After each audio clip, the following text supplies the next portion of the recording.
Welcome to Just a Few More Minutes podcast, where three veterans of the animation video game industry dish about exactly that, animation, video games, and whatever entertainment stuff we want to talk about. I am Jeff Gabor. I am a lead animator at Blue Sky Studios. Alongside me is Michael Berardini. Good morning. What's up, nerds? Way out in Boston is, well, Rhode Island, wherever the hell he is who? Pete Paquette. Oh, yeah. In his house. And we don't have BJ Crawford here anymore, but we got someone even cooler. That stuff. All right. So joining us this week is Matthew Bartholomew Simmons. Thank you very much. You're welcome. We forgot to clap last week for BJ. Sorry, BJ, So but we had to clap for BJ. you. No, they're for you. And BJ. And BJ. We're the same person. All right. So as always, this week. Oh, and thank you for joining us, Simmons. Of course, thank you. My pleasure. But we're going to start the same way we do every week, and we are going to talk about our animation tip of the week. Okay. Okay. So this is where I talk and you guys listen. Pretty much. Knock it out the box, man. All right, this is a cool one. And I did think of Simmons when I thought about this, because I was like, what does Simmons hate in animation more than anything else? Well, did you say what he does? No. Okay. It doesn't matter. Let's not even get into it. Okay, well, that's good. Okay, so Simmons is the creator of Nugo Games. I would say the quad creator. There's four of us that own the studio, but But- I'm not sure you can be a quad creator, but either way. Thank you. But I'm going to say, if there was anybody that couldn't be replaced, it's you. Oh, man. Yeah. Yeah. I'm going to just talk you up that way. Simmons, Sounds good. Simmons is old school, man. He's been there since before I was. Oh, yeah. He's the original. He's the real deal. Yeah, how long you been at Blue Sky? 13 years. 13 weeks. It's my 13th day. I'm almost at 2 weeks total. So that's very impressive. A long time to be at Blue Sky Studios, and that whole time, let's turn down the game. And so you are, your job, I don't even actually know. What is your actual job title now? Animation technical lead, which means whatever you want it to mean. A little bit of everything. Gotta make sure that everything is done right. It's tough for about 1,000 animators to do the same thing, so gotta make sure that happens and figure out the processes, all that fun stuff, and quality control, how to make the movie simpler and completable and good. I give Simmons a lot of credit, but I feel like he deserves even more credit than I give him, because you do way more than I think that you do. And you're pretty great at your job. Yeah, and not to mention, you do actually a lot of stuff that has to do with the crowd as well.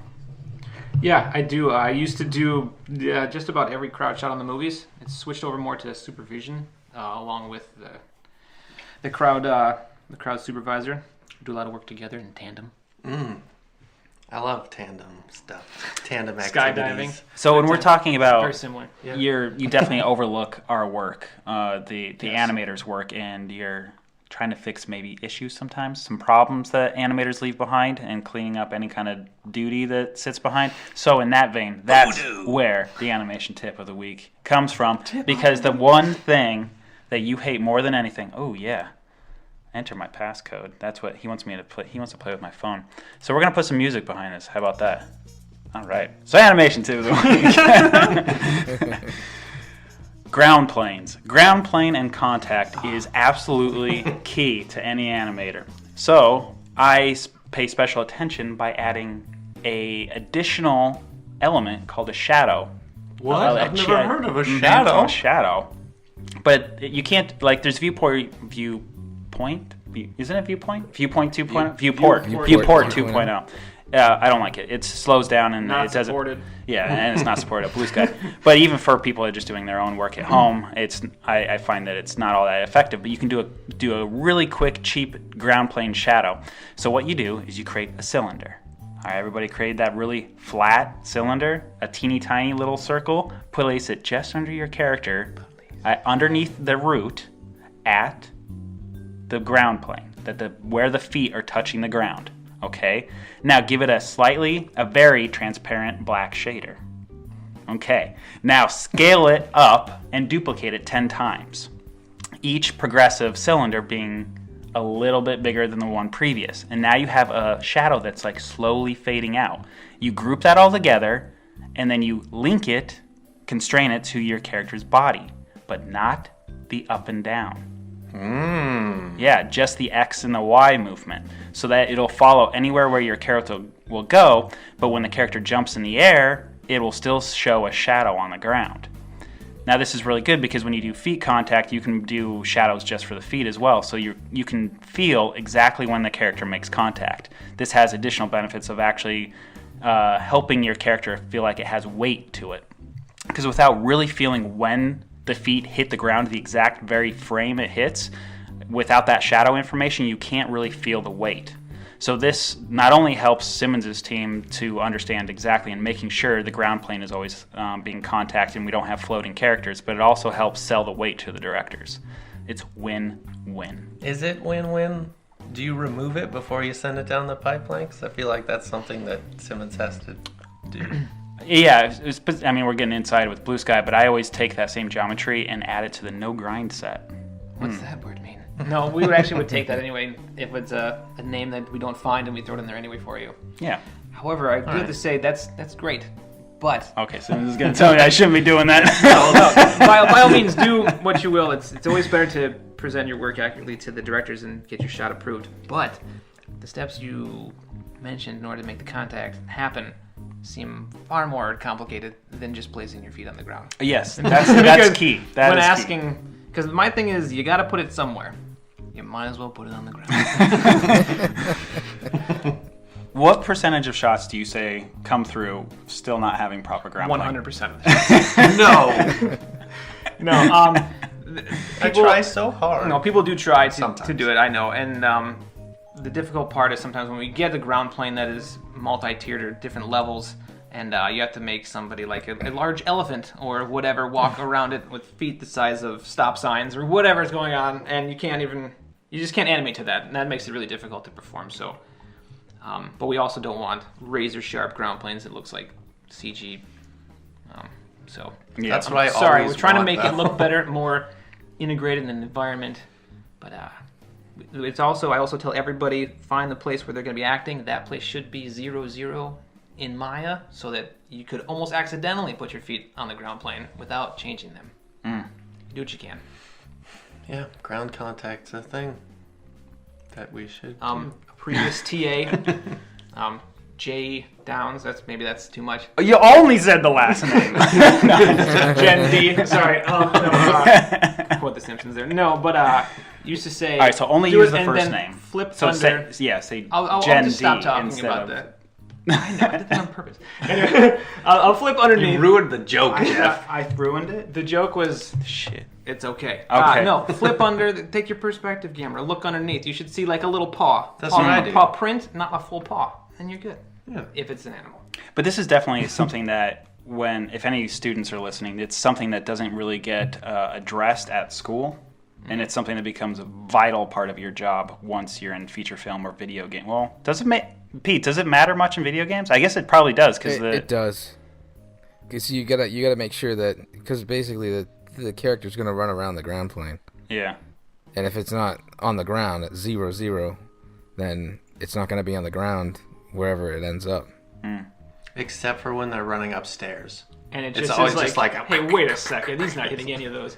Unless great games do it, like Metal Gear Solid and like Uncharted, they take all the time to do all that extra little bit of polish and stuff. I really like that. I am proud to say that I had the cleanest animation files while I was at Blue Sky. I mean, that's very true. That's such a lie. No, one thing I was going to say is I actually kind of think because I have the balance between technical and artistic stuff all the time in my job, and I always like staying on the artistic side, so I like to try and at least think of things that way. But I think that when there's a subtlety or an organicness to like a ground plane, I almost think it's nicer to work with that, because I feel like that brings a little more naturalistic posing or motion to your character, because we do have to deal with all these things that aren't simple or at zero or whatever in real life, and I think that can add a little bit of variation to what a real acting scene would do. So deal with it. That's the animation tip. Boom. Of the week. Deal or with it. 2 weeks. Deal with it. Yes. Yeah, bi-weekly, people. Let's get this straight. Stop coming up to me and saying, hey, where's the podcast? You know we did it last week. We're not doing it this week. We're doing it next fucking week. Shut up! We have to keep them wanting more. Right. I feel like that's a good sign if they're saying, where's the podcast? I like to keep our listeners moist with anticipation. That's a common technique in mobile video games. What? Is it? That definitely is. Pretty much taking away the ability to play just to get people wanting it more, even if they didn't want it. You didn't say, hey, it's time to play again. Your hearts are back. Hello? What, Candy Crush or whatever? You can play again. There's something to look forward to. But I hate that. I know, everybody does, but you also love it. That's true. The psychology of it is that you actually do love it, but you hate it at the same time. Man, psychology. All right, so let's get in a little bit into the... Jump ship or whatever you want to call it. Cross the because I want to jump into your realm of video games and getting into your specific video games. But before we do that, let's hit the latest news in video games. There's a lot of them. There's been a lot of news lately in video games. I think it's pretty exciting. Like the Nintendo Direct. Nintendo Direct had new stuff. And they announced stuff. Things. Video game stuff happened. Carry on. Now, for those of you who don't know what a Nintendo Direct is, it's basically, since probably around the birth of the Wii U, it's a way of Nintendo kind of showcasing their upcoming games for the quarter, I believe. And they do it quarterly, so I think that makes sense. This past Nintendo Direct was okay, in my opinion. I don't feel like it was that strong, but I have some games here that I want to talk about. Wait, do you feel like it maybe wasn't strong because they didn't really talk about the NX much or their future? Well, I wasn't expecting them to talk about the NX. I think it's still too early. I think maybe next quarter we'll hear about it. But when was the last time that a Nintendo Direct was actually good, too? Well, Christmas time was kind of lame, too. Yep. Anyway, go through the stuff. There were some cool things that were worth talking about. I have a list here of some things that looked interesting. All right, some more things and stuff. Keep it going. Paper Mario Color Splash. That actually sounds cool to me. Color Splash? Tell me more. Well, there's not much to talk about. It's basically you have your color hammer, and you go around coloring stickers that are losing their color in the world. Doesn't that sound fun? Yeah. No. Oh. I didn't What see it, though. What a Debbie Downer. It actually kind of reminds me of the Epic Mickey stuff. Yeah, with the paintbrush. Yeah. No? Yeah. Fail. What? I know. It's not a great comparison. No, I know. But maybe they're going to do it right. So that's slated to come out later this year. Mm-hmm. Monster Hunter Generations, which is the localized version of Monster Hunter Cross. Did you guys ever play Monster Hunter? Nope. I played one of them on the PSP a long time ago and wasn't super into it. I wanted to love it, but I didn't. Well, they're a full-time job. That's why I don't really follow them anymore. I played 3, which was great. But anyway, Monster Hunter X, or Monster Hunter Generations, is coming out allegedly on July 31st, according to an Amazon leak. Here's something. What, 3DS? 3DS, yeah. A lot of these are 3DS, and surprisingly... the 3DS, I just don't even like that thing. Well, it's a good system. I mean, love it or hate it, it is a good system. They got a lot of good games on it. Well, I don't think... If I hate it, I don't think it is a good system. Love it or hate it, you know. You just don't like it because it doesn't have the preferred Mario Kart for you. The Mario Kart 8 sucks. Mario Kart 8, isn't that only on Wii U? Oh, is it Mario Kart 3DS? What is it called? I don't know. Or Mario Kart... Kart 7? There's 7 is the one with... Yeah. Is it 7 that's on... It's probably 7. It's on the 3DS. Yeah. It sucked. It's because you're just not good at it. It's not good. It's not about being good. They took out skill. Whatever. All right, so for anybody... I'll let you continue, Pete, but I just want to definitively say that the definitive version of Mario Kart, whether it's Mario Kart for the SNES or the 64 or this... the GameCube, the whatever it's called, the Double Dash. Double Dash. Yeah, It doesn't matter. The main one that counts is the one that's Mario Kart DS, and that's all that matters. The worst sentence ever. That's because you are awesome at it. Yeah, you just fucking destroy everyone. No. Yeah. I mean, I do, but it's because they added competition by mistake. They rushed the game out and put some elements that they didn't intend for the game. Such as? Snaking. Yeah. And that's it, right? Dodging the blue shell. Which, by the way, is no one tells me how to do it, and then they just shoot a fucking blue shell at me, and they're like, dodge, and then I can't. Yeah. And being able to shoot your own teammates. That's good. Sure. All right, go, Pete. There's something about Kirby, right? That's in the stuff area. Well, yeah. Kirby Planet Robobot is coming out. It looks really cool. Did you guys see the trailer? No. No? Yeah.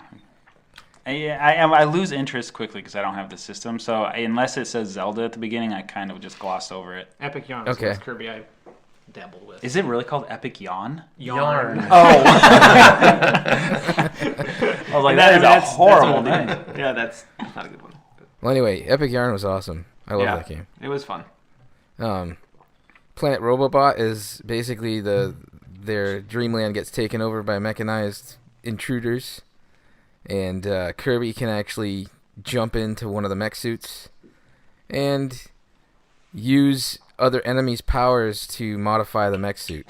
So it's kind of like playing as Kirby, but you're in this gigantic mech, and it looks really cool. Looks like a lot of fun. The bad thing is that they're kind of leaning on the amiibos a little bit. Right. Mm-hmm. Where they seem to want to use the amiibo. Like, for instance, if you put Mario on your 3DS, then you unlock Kirby's fire ability. Or if you put Link, then you unlock the sword ability. And that kind of sucks because those were like original like staples to the game, going back to Kirby's Adventure. So Right. I think it sucks that you have to get amiibos to unlock them. Man, that is like on my list of the retro games that I'm looking for is the original Kirby's games. I don't have those. Oh man, they're so good. Yeah. Kirby's Adventure is so good. Never played it. But I'm a youngin'. You've never Island played Adventure is terrible. That game's really hard. Remember that? Adventure Island? Adventure Island? Is that Yeah. what it was? Where that little guy in the I diaper? finally picked up all three. Man, that was tough. Yeah. Adventure tough. Island. Yeah. That Which game is hard. Wonder Boy was Definitely based off old. Of. I think we've gone over this. But that's I love Is that. that Tenacious T up in there? Oh, man, you guys are racing ahead on this whiskey, man. What? Yeah. Yeah. That's Okay. because you're talking. But is that it from Nintendo Direct stuff? Now, there's a couple other things. Okay, let's go. Metroid Prime Federation, Federation Force, sorry. It actually looks kind of shitty. In fact, it's a multiplayer-focused title that takes place during the battle of the Galactic Federation and the Space Pirates, and Samus makes an appearance. That's a mouthful. Oh, really? What a generic fucking sentence for any sci-fi ever. Galactic Federation and Space Pirates. Do you want to go off a little tangent on Metroid? Can we do a Metroid tangent? Yeah, Super please do, Metroid because this game kind of hurts my heart. Okay, we're going to go back to a good Metroid tangent and talk about a game that Michael and I have been both playing ad nauseum. Is that used right? Ad nauseum. It's ag? No, I think ad nauseum. Yeah, ad, not ag nauseum. Agnostically, we've been playing it. Axiom Verge, which is obviously is a love letter to the original Metroid and Super Metroid. Yeah. It's very well put together, too. Yeah, so it mentioned on the last podcast, it was on sale for the first time on the PlayStation Plus. Is that how you say it? No, PlayStation Store. PlayStation PSN. PSN. I don't know. PlayStation Store. It'd be easier for me to just say Xbox Live, but it's not on sale there. Nope. You guys looked at each other like you loved each other just then. Because it's a good game. I mean, this is how how good this game is. It's fucking good. I'm loving it. They're probably gonna leave and go play. I don't understand whatsoever what's going on in the story. It's hard for me to follow. You know what's going on now? I've pieced it together, but it's way too heady for its own good. Yeah. Because it's just a Metroid type game. You don't need to be doing like parallel universes and breaches between universes. It's cool, but it's not told very well. Can I give that code spoiler? Is that okay? Sure, yeah. Because that's not much of a spoiler, right? Like, No. it's just a Easter egg. Yeah. All right, so this is for you, Pete. You played the original Metroid a lot, right? Yeah. Do you still remember how Justin to get... Bailey. Justin Bailey. There, Yeah. that's it. Was there something else? You can put that code in the game and it Same takes one? off his clothes. That is Just you like... kidding? Yes. just like yeah. So, But he's a boy, so it's better. so, like, I was playing the game, and you get finally an opportunity to use this passcode tool.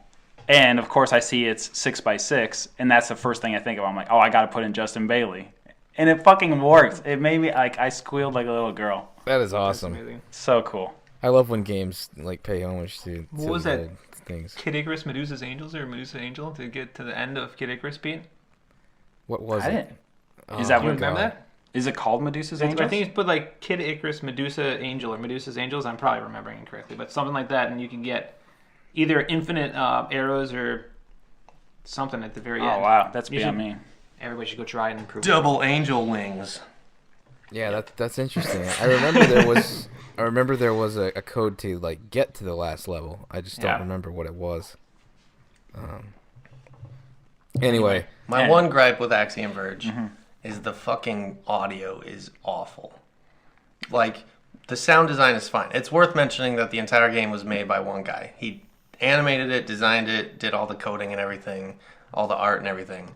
But the audio levels are just way too fucking high. Well, the bass, especially. Like, I feel like I'm going to shake out of my house. It's ridiculous. I'm watching, some fucking House of Cards on Netflix, and then Mindy goes to bed, and I'm like, all right, I'll play some Axiom Verge. And I X out of that and go to Axiom Verge, and it fucking blows up the house. Yeah, I don't like it it. is true. And a lot of the sound effects are very grating. Yeah, they're annoying.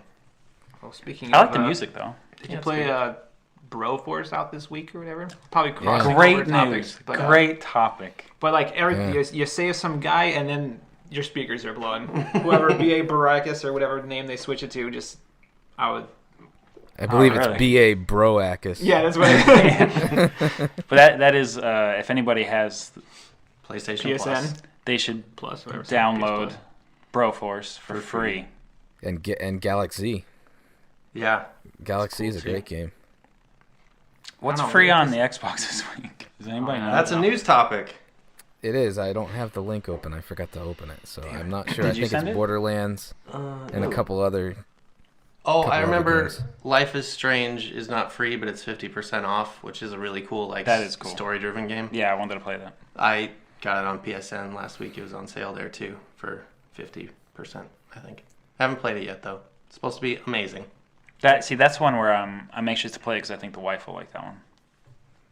What's it called? Life is Strange. Life is Strange. It's about, like, teenage lesbians, so you'll be into it, Pete. Okay, I'll go download it right now. Speaking of waifu likes, my wife and I are terribly addicted to the Dark Souls series. Dark Souls 3 in April. Your I wife is cool. I'm dying for the next one. We've gotten it so that we've gotten the whatever platinum trophy, every achievement, whatever in all the games. Yeah. You should give a shout out to your Souls, wife. Dark You can Souls, say Dark her Souls. last name. Gwen Simmons, she's amazing in every way. I was actually not going to get Demon Souls when it came out, even though the reviews are so great. I was like, she's probably not going to like this kind of game. We like to play games together, couch co-op type stuff, and she's like, we should get it. It seems like it's going to be impossible. I was like, so we went and got it, and it was freaking hard, as everybody knows, but we've been meeting the challenge every single game, every single new title they bring out. Did you from play software? Bloodborne? No, actually, I have not. I'm worried what it'll do to my impression of the Souls series. But I'm saving Bloodborne for some time. Okay. When I just want to go more hardcore, fast action, Yeah. whip out some crazy ass knife and beat some demons in blood. But either way, Dark Souls 3. That shit's hard, man. Yes, I don't but like that's what makes it good. That's what makes it good. It's worth something. It's a new Nintendo game. No. Dark Souls? No. It feels like like playing through it feel like a freaking. Oh, that's Nintendo what you game. mean. No, yes, that's I very know what true. you're saying. Okay. Yes, so many things to talk about the Dark Souls series and the design. But not sure if that's the next topic. Is Pete still talking about Nintendo? Pete, Direct? what's the last Nintendo thing? Well, It's gotta be Miyamoto's Star Star Fox, Force. right? I don't know. Miyamoto's Star Fox Guard is coming out along with Star Fox. Yeah. It's just getting bundled in. Star Fox Guard is an old project. Star Fox. Those are all the fucks that are being given to Star Fox. Do they still talk like blah, blah, blah, blah, blah, blah, like Yeah, I that think frog so. guy? I think so, yeah.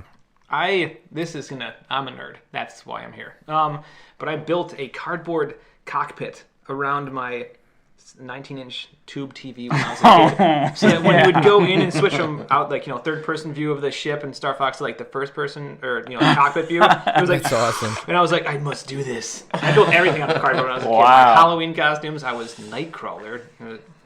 How does cardboard make you Nightcrawler? No, I built it out of cardboard. How though? You just paint yourself blue. I don't know. I needed to do it. It was important to me. But either way, so I had the Star Fox cockpit, and I thought it was amazing. Still, See, how can you not give any fucks about Star Fox? Because it Star looks Fox? like it's the same game from. but I still when feel like I Simmons want to played it leave as a those 12-year-old. things where they are in my memory bank. Like that's where it is. We got to keep moving forward. Yeah, unfortunately, the original Star Fox does not hold up. Have you played that? Oh no, I mean it's absolutely terrible. There's just a couple triangles flying around, and I no longer believe that's And a the spaceship. frame rate is so low. It's basically unplayable. But Star Fox 64 is still fun. Yeah. Right, so Either way, do the how spin could you every guys, time. how Just could keep you guys spinning. sign off Star Fox? Win. No, honestly, if I had a Wii U, I would definitely be on board. I'm of the mind where I don't give a fuck about Nintendo until they release the NX. And on that note, did you guys see the rumors about the NX that got leaked today? Oh no. Not today, no. This is hot. This is hot off the press, motherfuckers. And it's actually very cool because we know how it's potentially going to be like a hybrid of handheld and console. Yeah. The way that's going to work is it will have like an HD Wi-Fi dongle that you could basically plug into your TV or your laptop or even like your PlayStation. Play your games on that. As well as the other rumors, it's supposed to be 50 times more powerful than a Wii, which seems pretty powerful, Piece of but the cake. Wii's very underpowered, so I don't know. And then 5 million times more powerful. the third thing that's super cool that I hope sort of gets put into everything, because it seems like Nintendo does revolutionary things. This is like a small revolutionary thing, but could be really cool.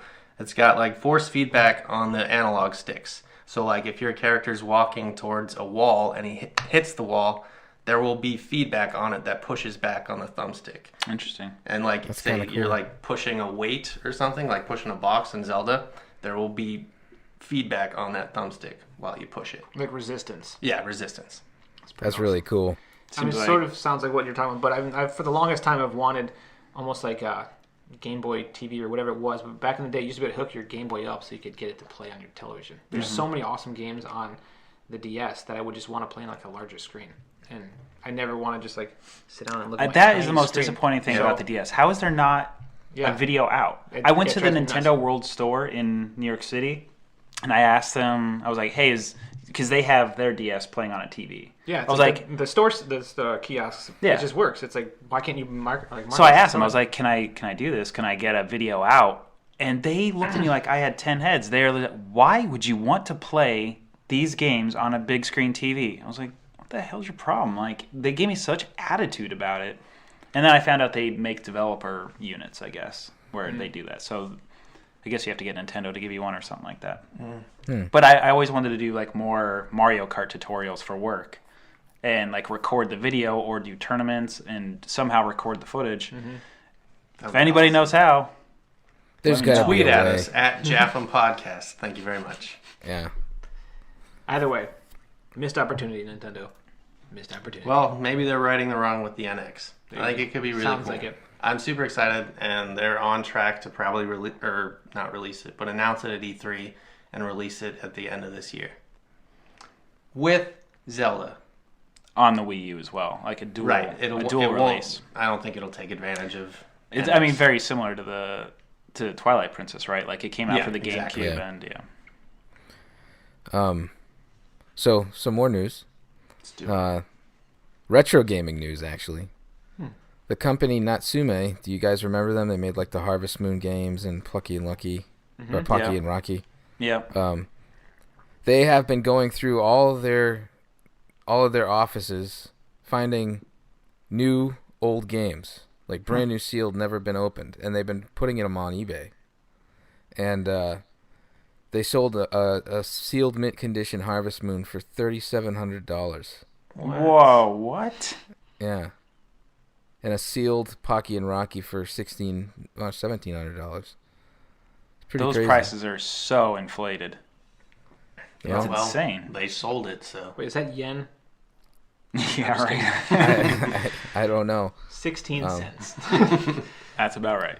But it's interesting because they're the first company to actually open up their own eBay store based off of old. Yeah.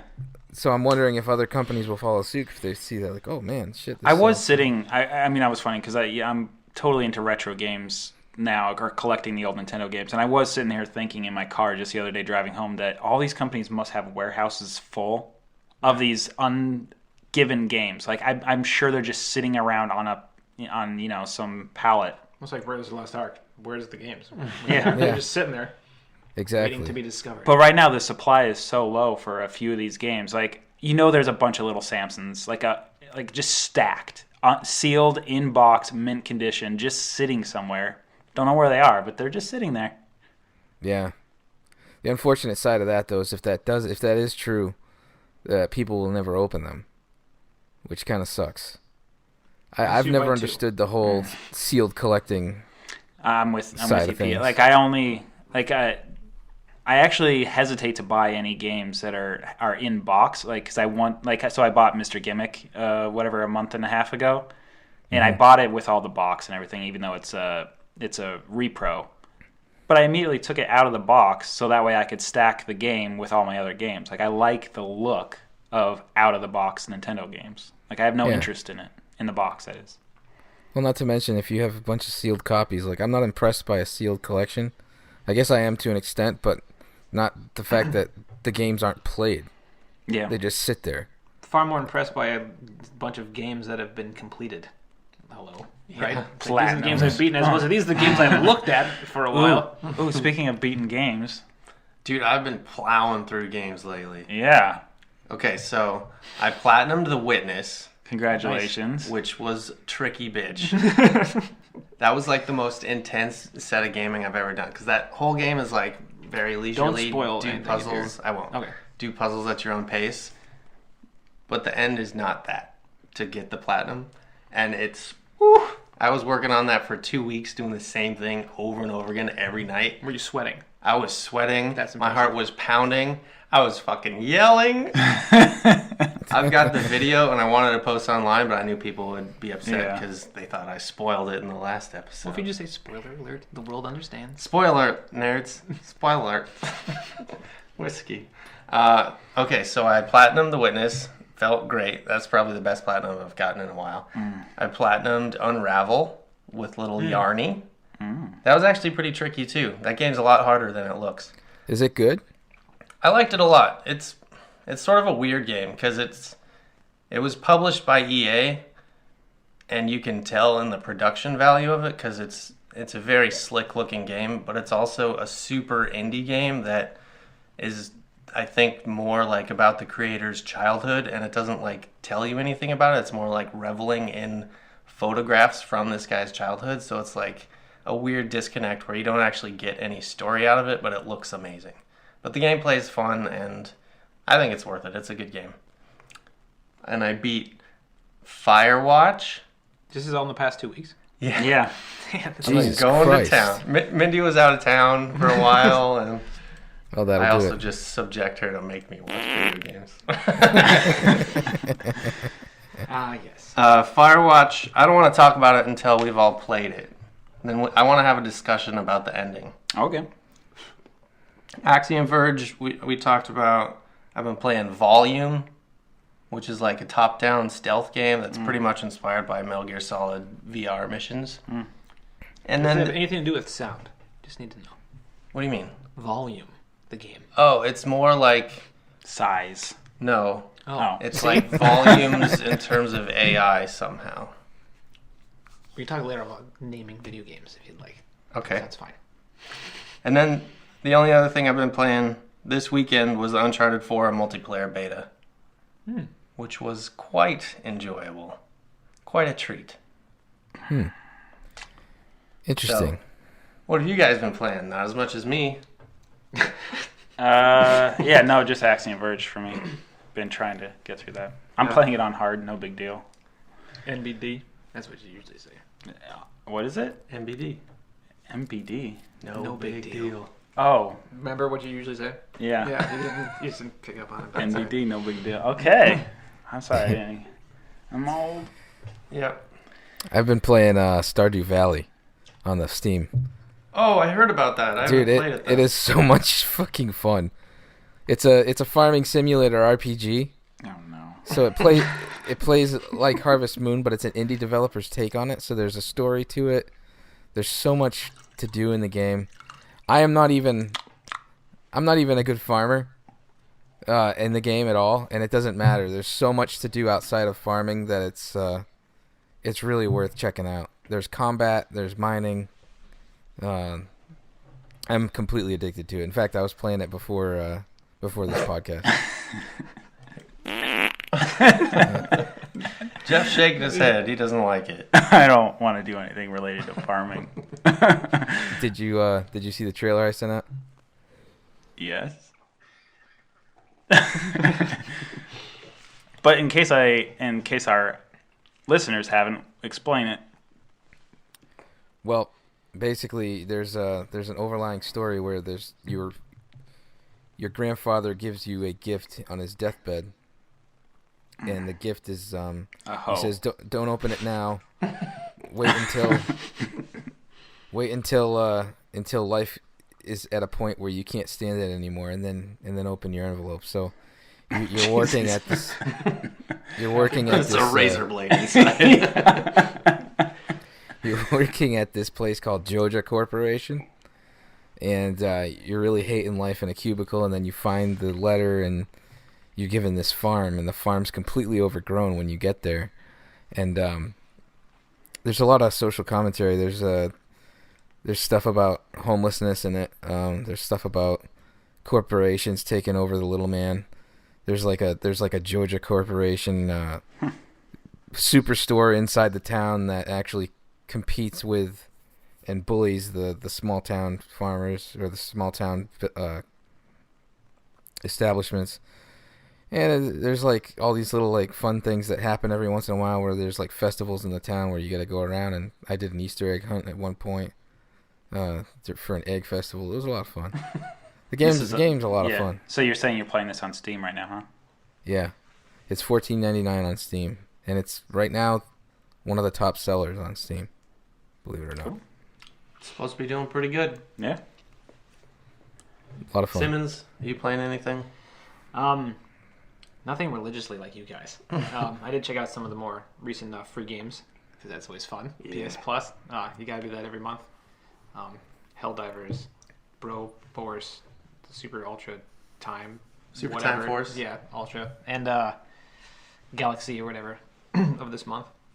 But I'm sort of saving it up because when I play a game, I sort of can't stop thinking about it until I just devour it. Yeah. And I need to live. So it's about balance. It makes it very difficult. But there's only a few choice games I can pick pretty much throughout the year that I can fully enjoy. What were your games that from last year that you thought were the best? Man, I'm not even sure what years any of these games are from. But every Dark Souls title, I would have to say, is just great and amazing. I think last year in December, Miss Me for the iPhone came out. That was a... Oh. Just kidding. Oh. Until Mr. Drew destroyed everybody. And we all just stopped everybody stopped playing, which is just fine. No, God, I can't even think of the games that came out last year.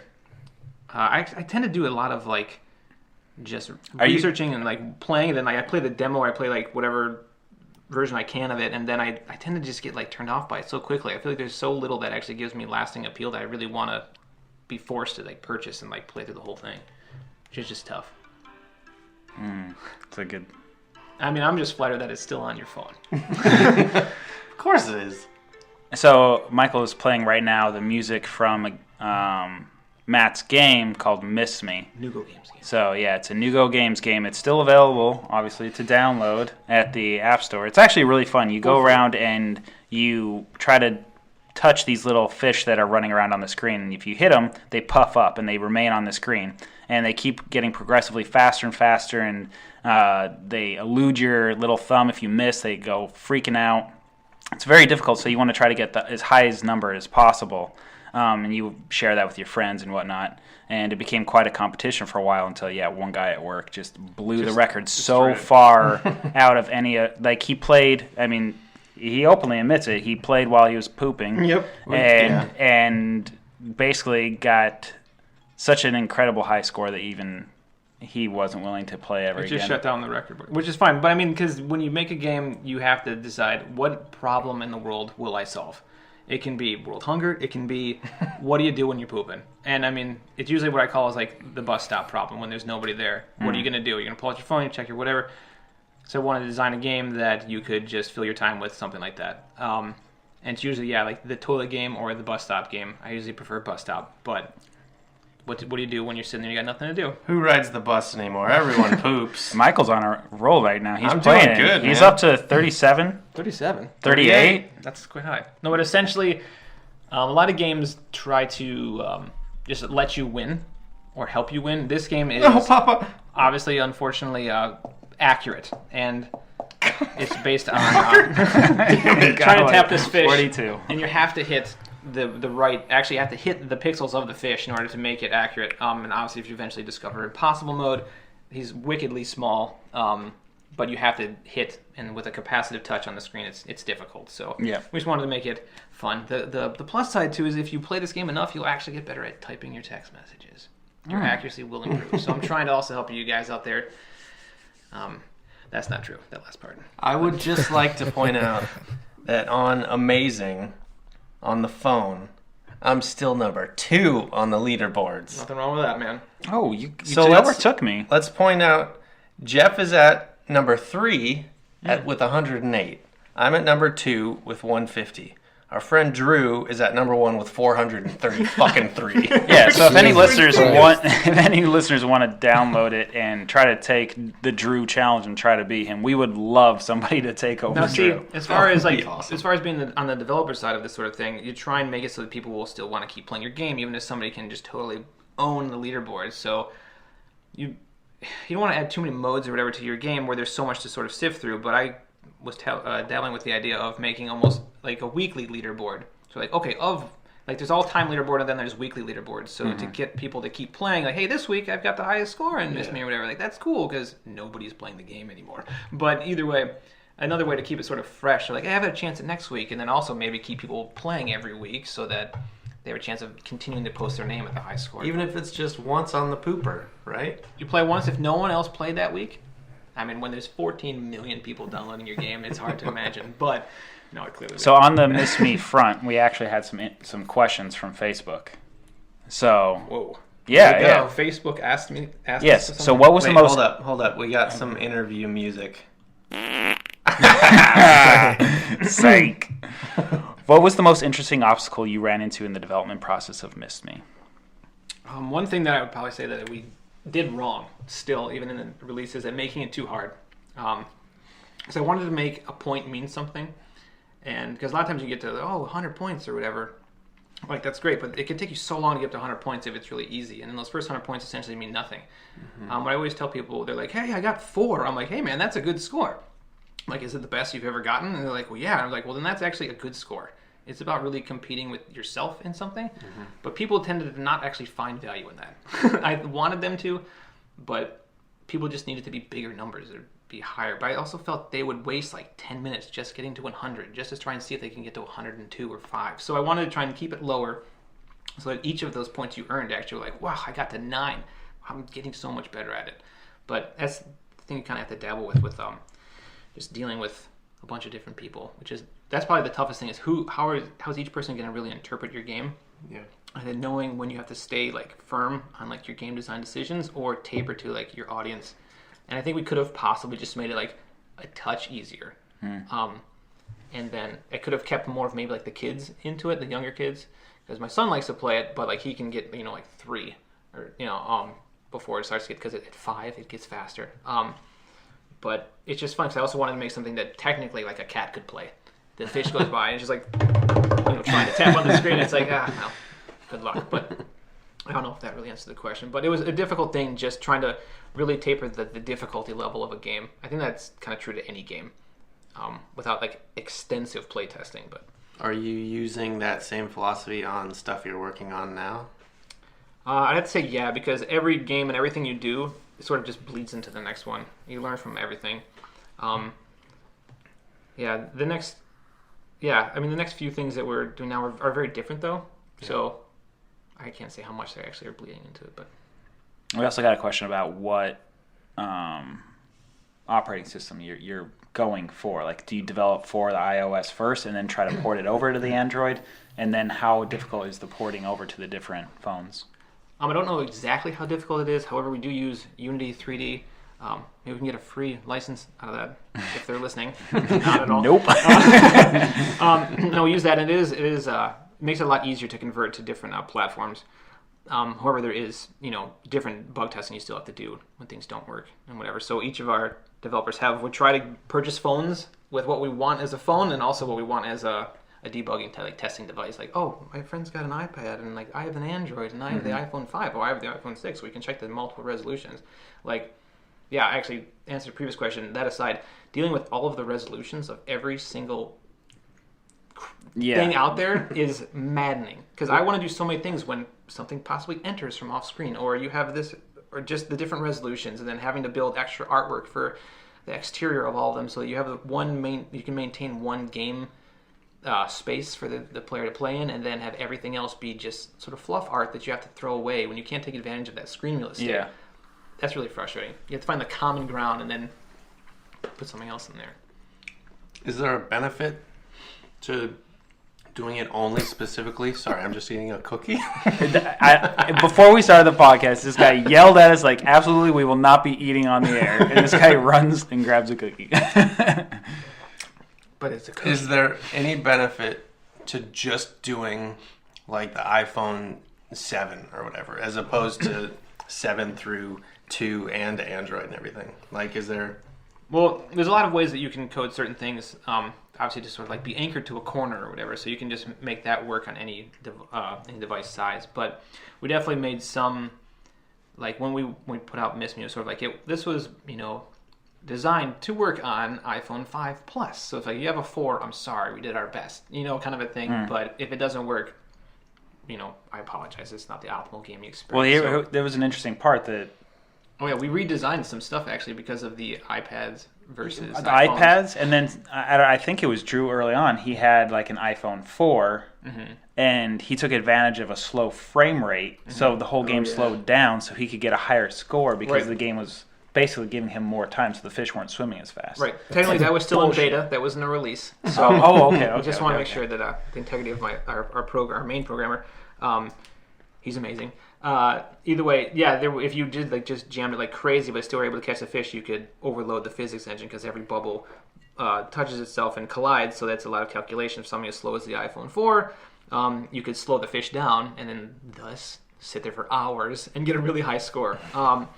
But so what we actually found in there later on was that there's a bug that the bubbles weren't actually destroying themselves once they got off camera. So you would have like hundreds and hundreds of bubbles and fish and all that kind of stuff. Once we did that, we were able to keep maintain the frames per second. But then still people through playtesting were debating between, it's so much easier on an iPad versus an iPhone or device, and then which is why if you check the leaderboards, there's 2 separate sections now, phones versus tablets, just to try and make it your points like mean as much as possible, so that there's no like scapegoat. That's one thing I believe in very much, even in life. This is a life lesson.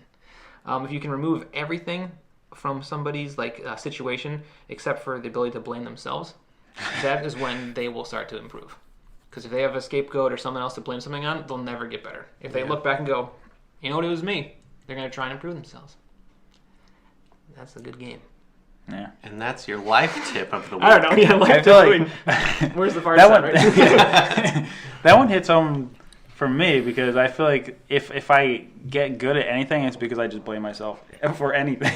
It's just like take on the blame no matter what. my computer's so slow I can't animate that good anymore. It's like, oh, here's the fastest computer. Now what's your problem?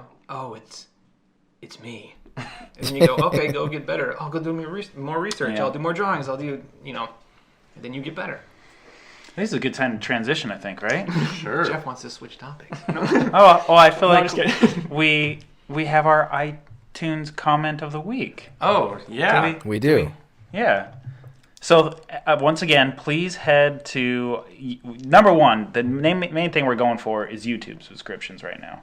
That would be great. I want to get to 100 subscribers on YouTube so that we can actually own youtube.com/ just a few more minutes instead of youtube.com/ jibbly gabbly blah. I've been telling my friends that's where to go. Yeah. I was like, Thank you. Subscribe. So, today, our review on iTunes comes from The Glove Doctor. Oh, he sounds very nice. whoa. Worth the Price of Admission is its title. Great mix of personalities. Love Jeff's animation tips. All right. Michael's oddball humor. Well, You are an audible. and Pete's low, sultry voice of reason.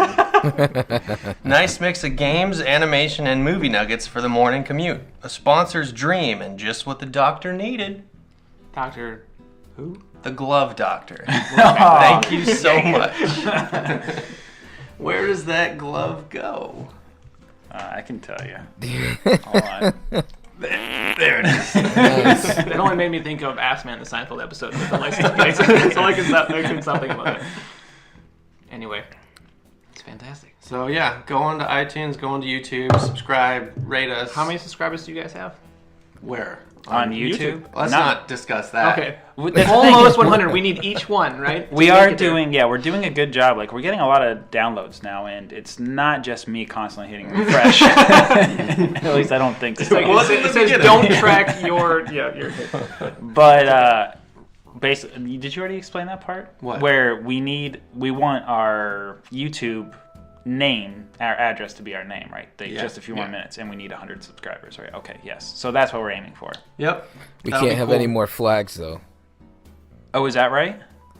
Well, What are we at? We're sitting at 3. I think cumulatively it's 1. But we already have copyright issues because of last week's episode with all the soundtracks. But it's fine. We'll just not do that. We got this We'll work nice through the music legal. plan, but it's royalty free. Everything's good.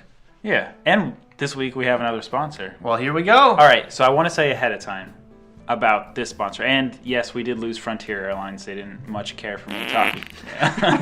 Screw them.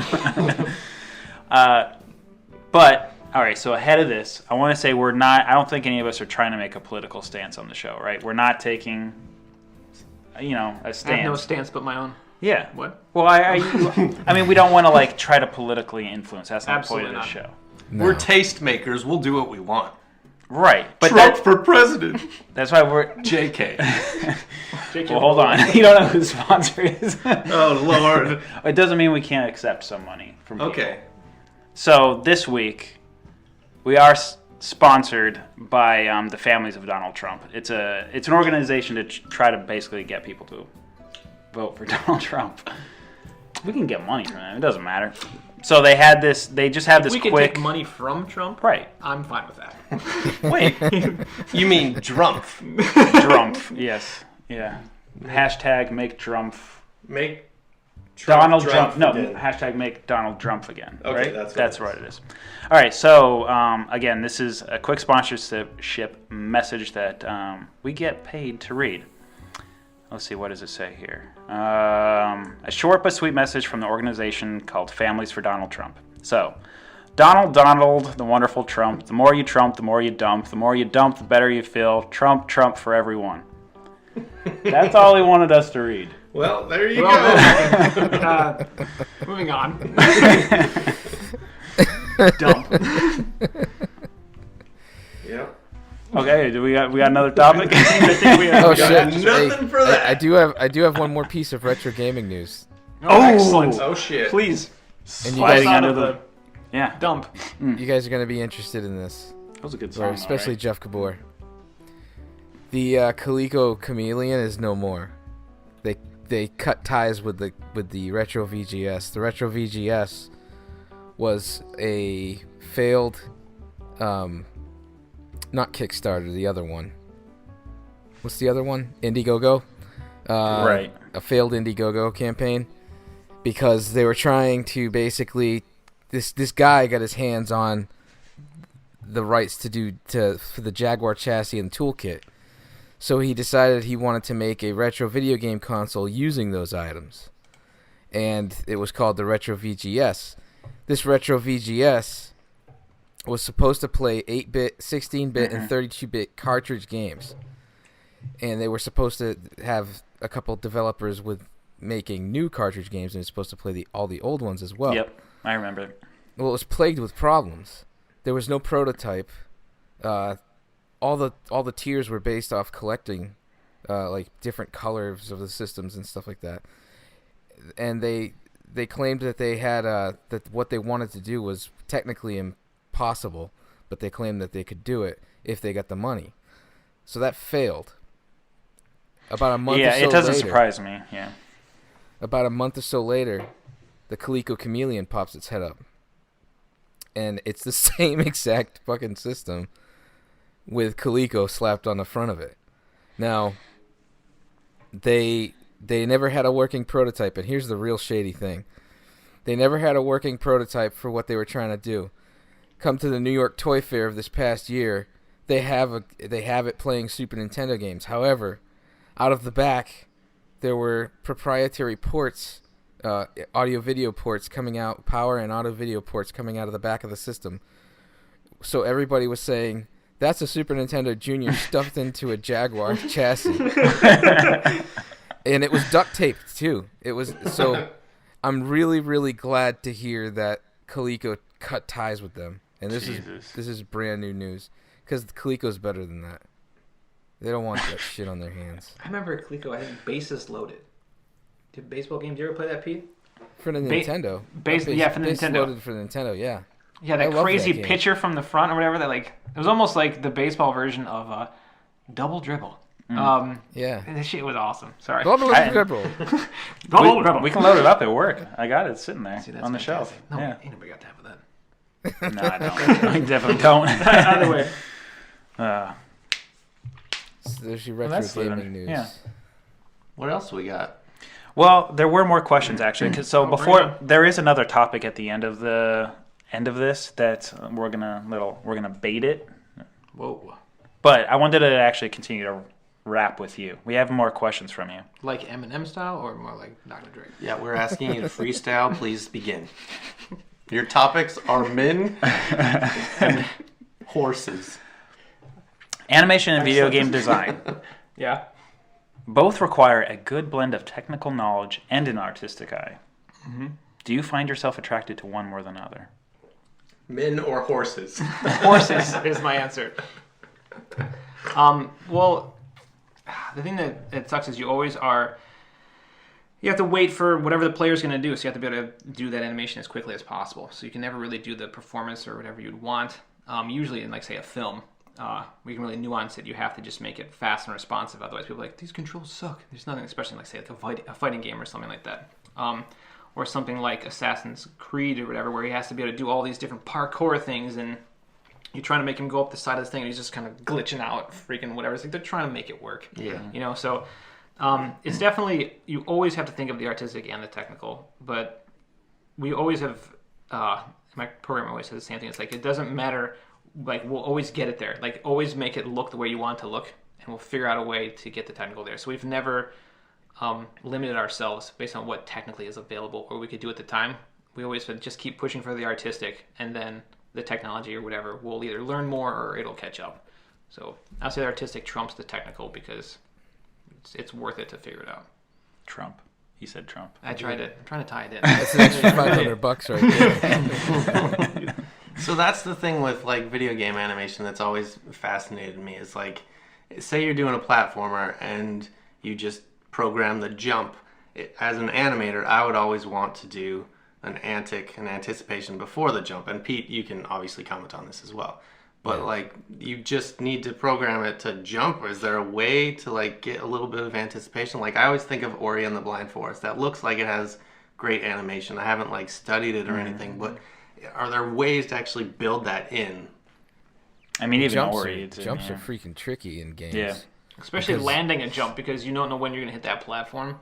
What we've done in ours is, when we've been working on some, is that you sort of have an external sort of hit sphere of when they're going to hit any of these platforms they're going to land on. They'll say, hey, you're getting close to something that we know you're going to land on, so try to blend into the landing animation as opposed to just, I'm jumping, landing, and then, oh, I'm on the ground in like one frame. It's almost like a heads up. You should, try and get there. That's at least how we've tried to design it. I'm not sure, Pete, what you've done more in like a larger studio. Well, But there's a couple times where I was asked to make a jump that you barely have any translate Y in the jump, because the God mover is basically what's being. Oh, what a nightmare! No, right, yeah. When you're actually animating it, it's like you have to do it without that, because like or even the physics engine will give you apply force of 1 or whatever, and it rockets it up in the air. That stresses me out And then so you have to much. figure I it know. out because the spacing is hosed. But Right. you have to just. I don't know. You have to it's just the way it you is. have to let it go. Yeah. So games like Ori and the Blind Forest, or any game that's like really well animated, must have been tested profoundly to make it look right.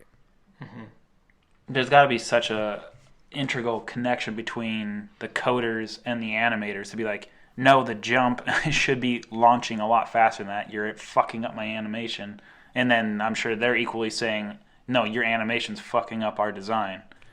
Yeah, it's a catch-22. Ugh, Jesus, it stresses me out. See, that's why you got to start taking up your game stuff again, so that you can just. Yeah, the most important thing Pete said is letting it go, and that's the tough part, because when you're animating a shot, you are the director of that shot. When you're designing a game, you're leading the player to hopefully do all the things you want them to do, but they are in control. So that's where it definitely like splits. Yeah. You have to make sure that you have to test it in the engine and make sure that it's functional. It's true, but And, Go ahead, and Pete. make it look as good as you possibly can. And that's a lot of back and forth, and of course time is an issue. In games you don't have nearly as much time to produce as you do in film. So there comes a point where it's like, okay, you can't mess with this anymore. You got to move on.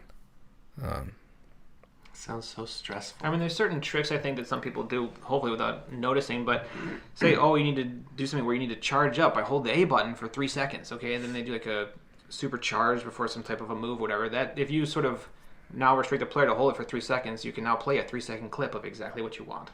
You know what I mean? And then so that can then end in an animation that does some super crazy blast move, but you've presented it in a way that it takes this much time to do it. When it's more about when it's responsive, like the second I hit this jump, I need this guy to be in the air. Otherwise I'm like, oh, now I have to start planning my jumps a little early because it doesn't really jump and I want him to jump, and then there's a disconnect. I feel like some games do that, and it's always annoying. yeah. It's cool. I wish I could remember the name of the YouTube show, but it's something like Video Game Developers or Developers Talk. I can't remember what it is, but it's so interesting because what it does is that the first episode is talking with the developers of Aladdin and Lion King specifically. It's actually Lion King, but they were based off a lot of stuff on Aladdin. We actually have an animator at Blue Sky who worked on the Aladdin video game when he worked at Walt Disney Studios, because they actually had the animators of Disney animate some of the animation for the video game. And it was constantly a back and forth of like, no, you don't understand. You can't have antics. You can't do extra stuff. We got to strip these frames. So the game developers had to like teach the Walt Disney Studios animators how to strip frames and still make it look good. It's such an interesting YouTube video, and then just talking to Jim himself. Really just interesting stuff of what they had to do to make that game. And it shows, like, for being a retro game, Aladdin and Lion King just look incredible. Yeah. It's Yeah. still good, I feel like. Yeah. I prefer the one for the Sega Genesis video. because you have a sword. I'm just saying that. Oh yeah. Oh, sorry. And he worked for the Genesis. Both of these things are talking. Well, the Nintendo and Genesis Lion King were the same, but the Aladdin one, we're specifically talking about the Sega Genesis one. Oh, okay. Segue. Pete, do you remember Mortal Kombat between Sega Genesis and Nintendo Yeah. SNES. It was like, okay, you no longer pull a heart out with Kano, you just punch him in the chest and then show an empty fist, and there was gray dust because of that, as opposed to red dust that was blood. However, the Game Genie would allow you to switch the gray dust to red, so you felt like you were blood was coming out of it. I feel like there was a strong reason why I was a Genesis kid. Yeah, I was like, I get the blood. Yeah, it was And also it shows nowadays. like the Black Evil, whatever system, like, oh jeez, and like the gray lame-o bland system with nothing. Like, Well, the Sonic with the attitude versus this stupid Yoshi and Mario. Yeah, everybody hates There were Mario. some great RPGs on the just Super the worst. Nintendo, though. Oh no! Time has proven, I think, overall that Super Nintendo was the far superior system. Like that Absolutely. is It quite definitely, clear. yeah, but it was like, come on, Yeah, why do there need to be a difference, guys? yeah. Well, I was a Genesis guy for a long time before I got a Super Nintendo, and I was happy. I didn't feel like I made a bad decision. Likewise, yeah. It wasn't until I saw Super Star Wars that I realized I probably should have gotten a Super Nintendo. Dude, And Super now- Star Wars, I couldn't beat that first level. That game is impossible. Oh my god. Actually, there's an enemy in Axiom Verge that totally reminds you. Remember the first level of Super Star Wars? Those like green bunny rabbit things that don't show up anywhere in the movies? There's enemies that look a lot like that in Axiom Verge. It always reminds me of it. Those I are did not make actually that connection. wombats. What? Yeah, to they're shoot those supposed to be back home? wombats. Remember? Used to shoot them I- with the T-16 But we back. never saw wombats. All right. Unless it's a special edition, like the little. I don't Anyway. know. I got. All right, so we do need to. We only have just a few more minutes for this section. Nice for this section. Oh, that's fantastic. Because we do need to move on. I want to give time for the last section, but this is a really good last question that was sent in. I do want to give you time to answer it, and whether we delete the last section of whatever. But anyways, okay, here. So there are a lot of frustrating problems for developers, indie or otherwise, especially in the mobile sector. What would you like to see change to encourage you and others like you to more easily get your work out? Man, Right there. I wish the toughest thing, which just sucks, is like marketing and advertising or whatever, getting your name out there. There's just a bajillion games that get released all the time. When we released in December, for better or for worse, there was 12,000 games that also released that same month. So that's a little bit of competition. And we're even like, hey, it's free. It's like, how could nobody want to just, or not everybody want to just download it? It's because there's just no way to, unless you want to spend a lot of money on advertising and marketing, to really get it out there. So I feel like that's pretty much the route to success, because almost like the crappy games can get a lot more downloads just based on that, and there's so many amazing great games that just never even get seen. And that's the sad part. But that tends to be the toughest thing. I think there's so many more programs and just accessibility out there to build and make your own games. If you think just before even there was like no way to ever think of, I should make a game in my house by myself and put it out on iTunes and all this kind of stuff. Like we're incredibly lucky to have those types of outlets to get a game out there. So it's not really that you can't get it out. It's just that all of a sudden now that everybody can, how do you get your voice or get really noticed? It's like, do you make some crazy controversial thing about it so it gets in the news, and then everybody wants to download? Well, it was funny because what's your marketing I have strategy? a game I want to pitch to you that's exactly that, but we'll bring it up later maybe.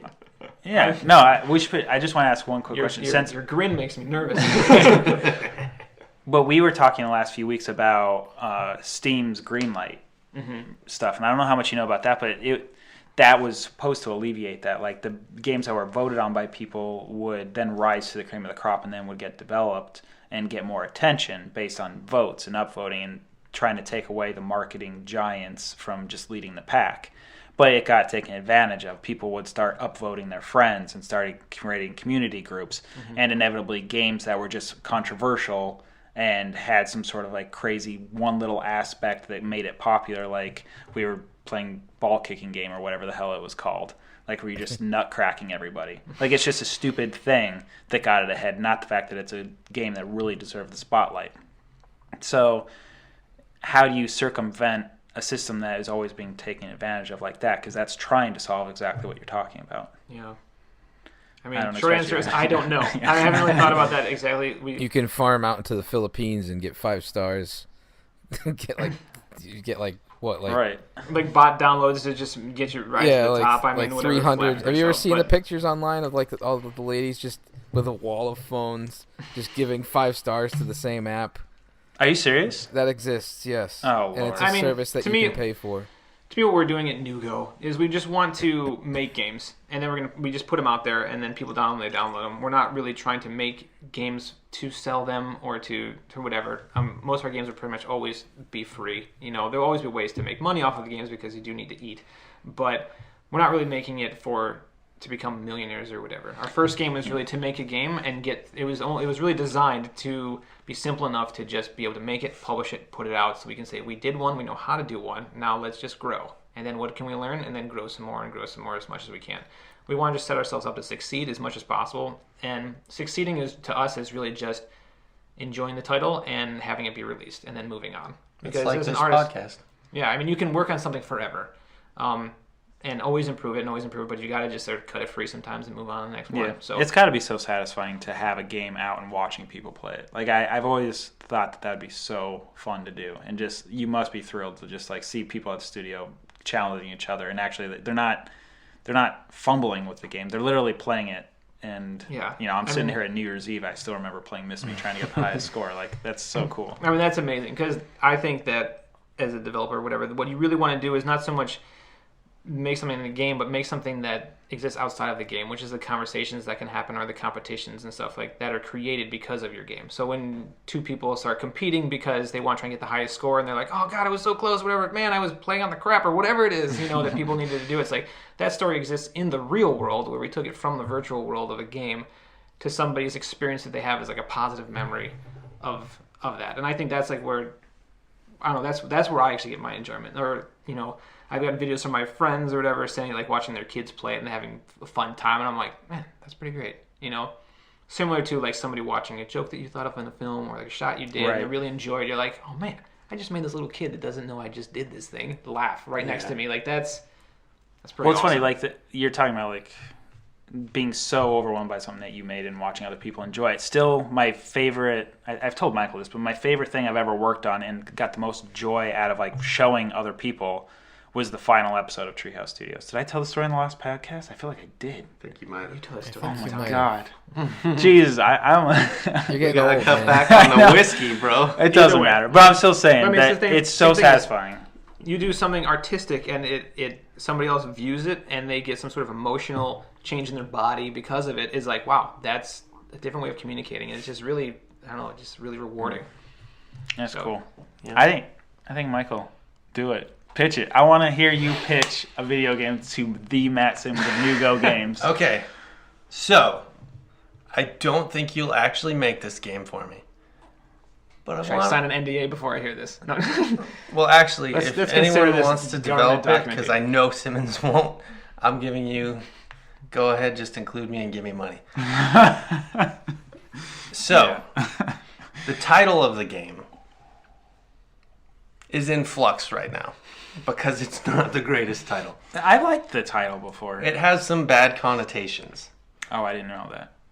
So, it's called Slur Star, I like which that. could be racial, and it's not supposed to be racial.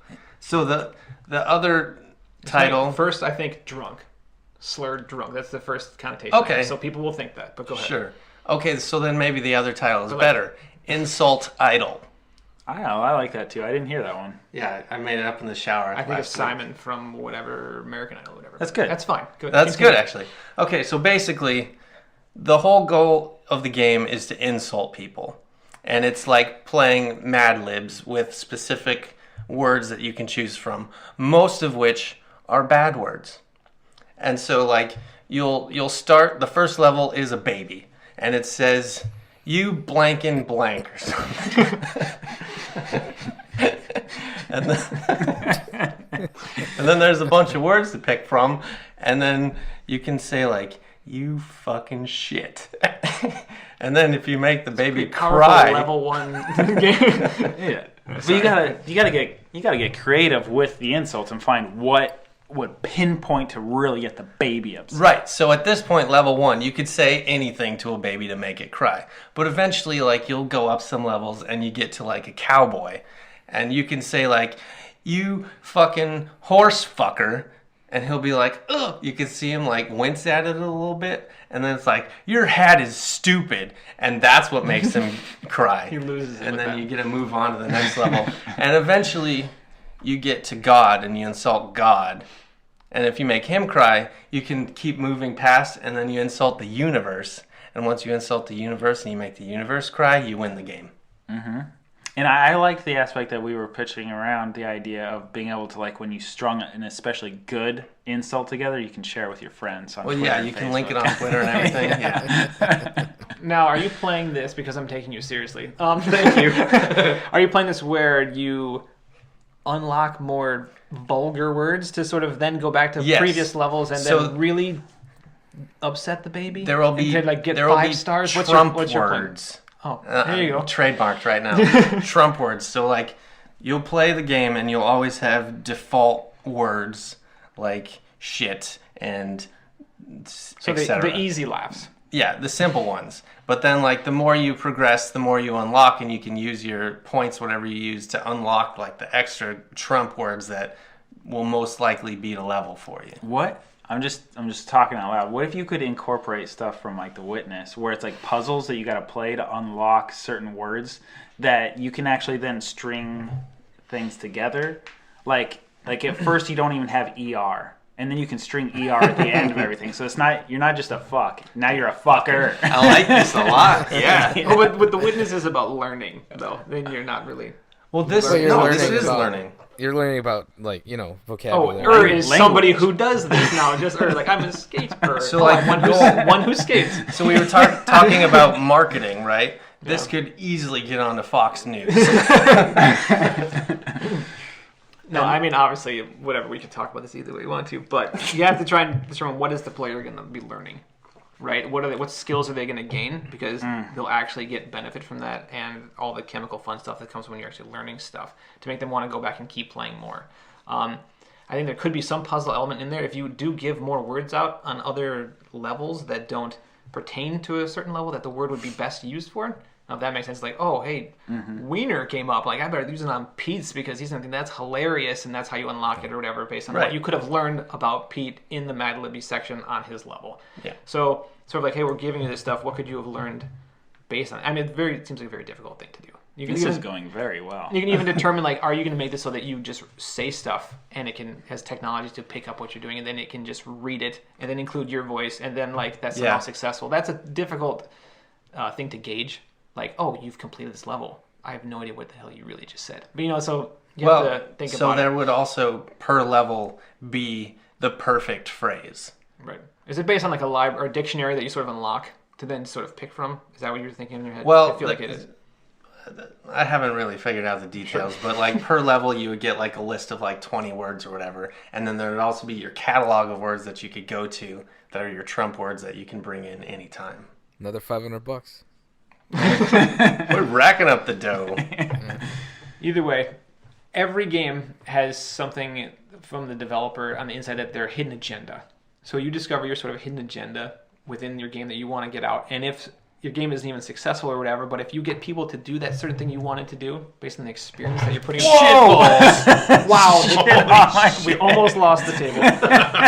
I told you that was going to be interesting. No, I was like, if you get them to do what you wanted them to do by your game, then it's successful. That's what you have to sort of keep in mind.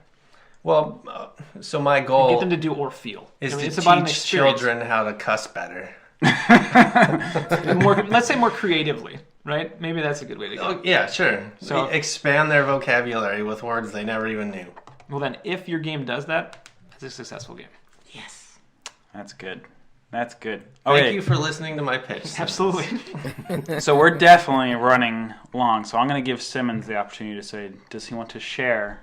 What do I want to share? Do you want to share your top 6? Oh, boy. Ba-da-ba-ba-ba. But see, it's such a topic that we aren't even actually talking about today at all. Simmons 6. So that's the transition. Oh, see, that's fantastic. And I love, like any nerd, time travel, right? Who doesn't? So, I talked 6 time travel, let's say, viewing experiences. 1 through 6, Back to the Future 1. That's it. No, I'm just kidding. But that movie is by far amazing as far as time travel goes. I actually say not just go putting together film, TV, video games, whatever, because they're all together. There's so many out there, but obviously Back to the Future.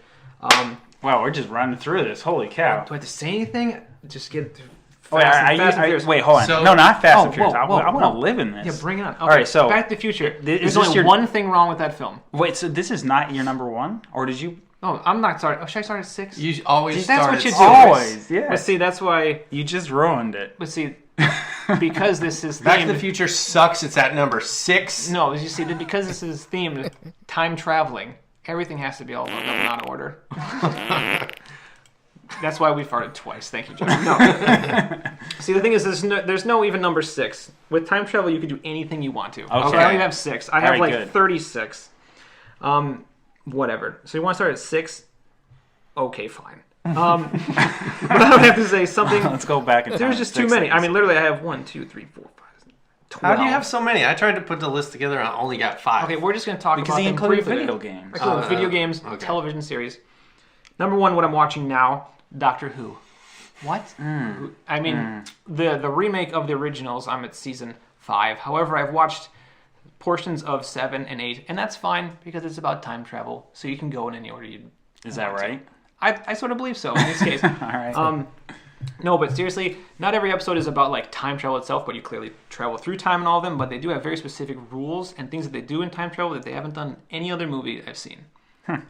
Wait, Doesn't necessarily grant it a number 6, but like I said, that's okay because time travel, shit moves all around. can we set up the rules of what quantifies as your top 6? Like, are we talking like best way that they set up time travel, best rules and adherence to them, or just most enjoyable?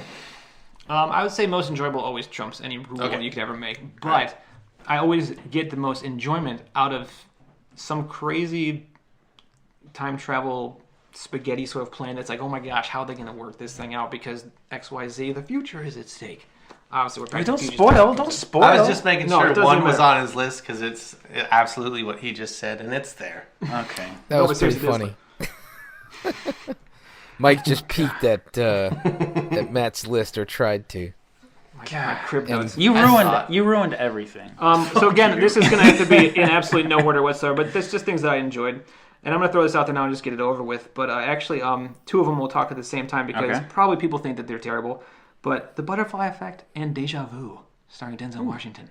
I like the butterfly effect. I like the butterfly effect too. Well, see, the reason for The Butterfly Effect is it was, I think, a movie that, or things happening in a time travel movie that people actually wanted to see. Like, what would happen if all this, oh my gosh, it's terrible, go back. Like, the things of, like, what would really happen? Like, you can't mess with the path of the, in the past and the future and see what would really go on. So it sort of just showed you that a bunch of times. And Ashton Kutcher, whatever, was all the rage back then, so. Was he though? Kinda, yeah, wasn't it? Okay. That was before, I think, even all that, whatever, MTV, like, you just got punked. See, I don't even remember. But either way, Deja Vu, I feel like I like in a movie when you watch it and then you see stuff later on that they did like really smart. Because I feel like writing a film is incredibly difficult. Writing a time Oh yeah, travel we movie didn't mention that. is You're far, also far do more writing difficult. as well inside. Yeah, Quite right? talented. Just for fun. But either way, like you got to have your shit together if you're making a time travel movie. You can't go back, cut a sequence, and make a new one. I mean, unless you're really creative. But like everything you film, it can you can lose the whole effect if stuff just isn't really packaged together. Ooh, just a quick question. Would you consider Memento to be a time travel movie? See, actually, I talked about that. I only saw it the one time because I was like, am I watching this again? Even in like the proper order, like they allow you on the DVD. But I feel like that was just a movie that was told in a different time, like timeline. Not that he Right. actually traveled in time in that movie. Good point. See, I wouldn't qualify it either, but I put together a list for myself as well, and Eternal Sunshine of the Spotless Mind came up, and that's technically not a time travel, but you're going through memories, and it felt like you're traveling. If Eternal through time. Sunshine is a time travel movie, then certainly Memento is. No, because Memento is just told in an interesting way. What? Eternal Sunshine is like you're traveling through memories in a direct way. Okay, I see your point. Okay. But I don't know. It's an because emotional time travel No, movie. They Right. use the timeline of the storytelling to tell the story properly.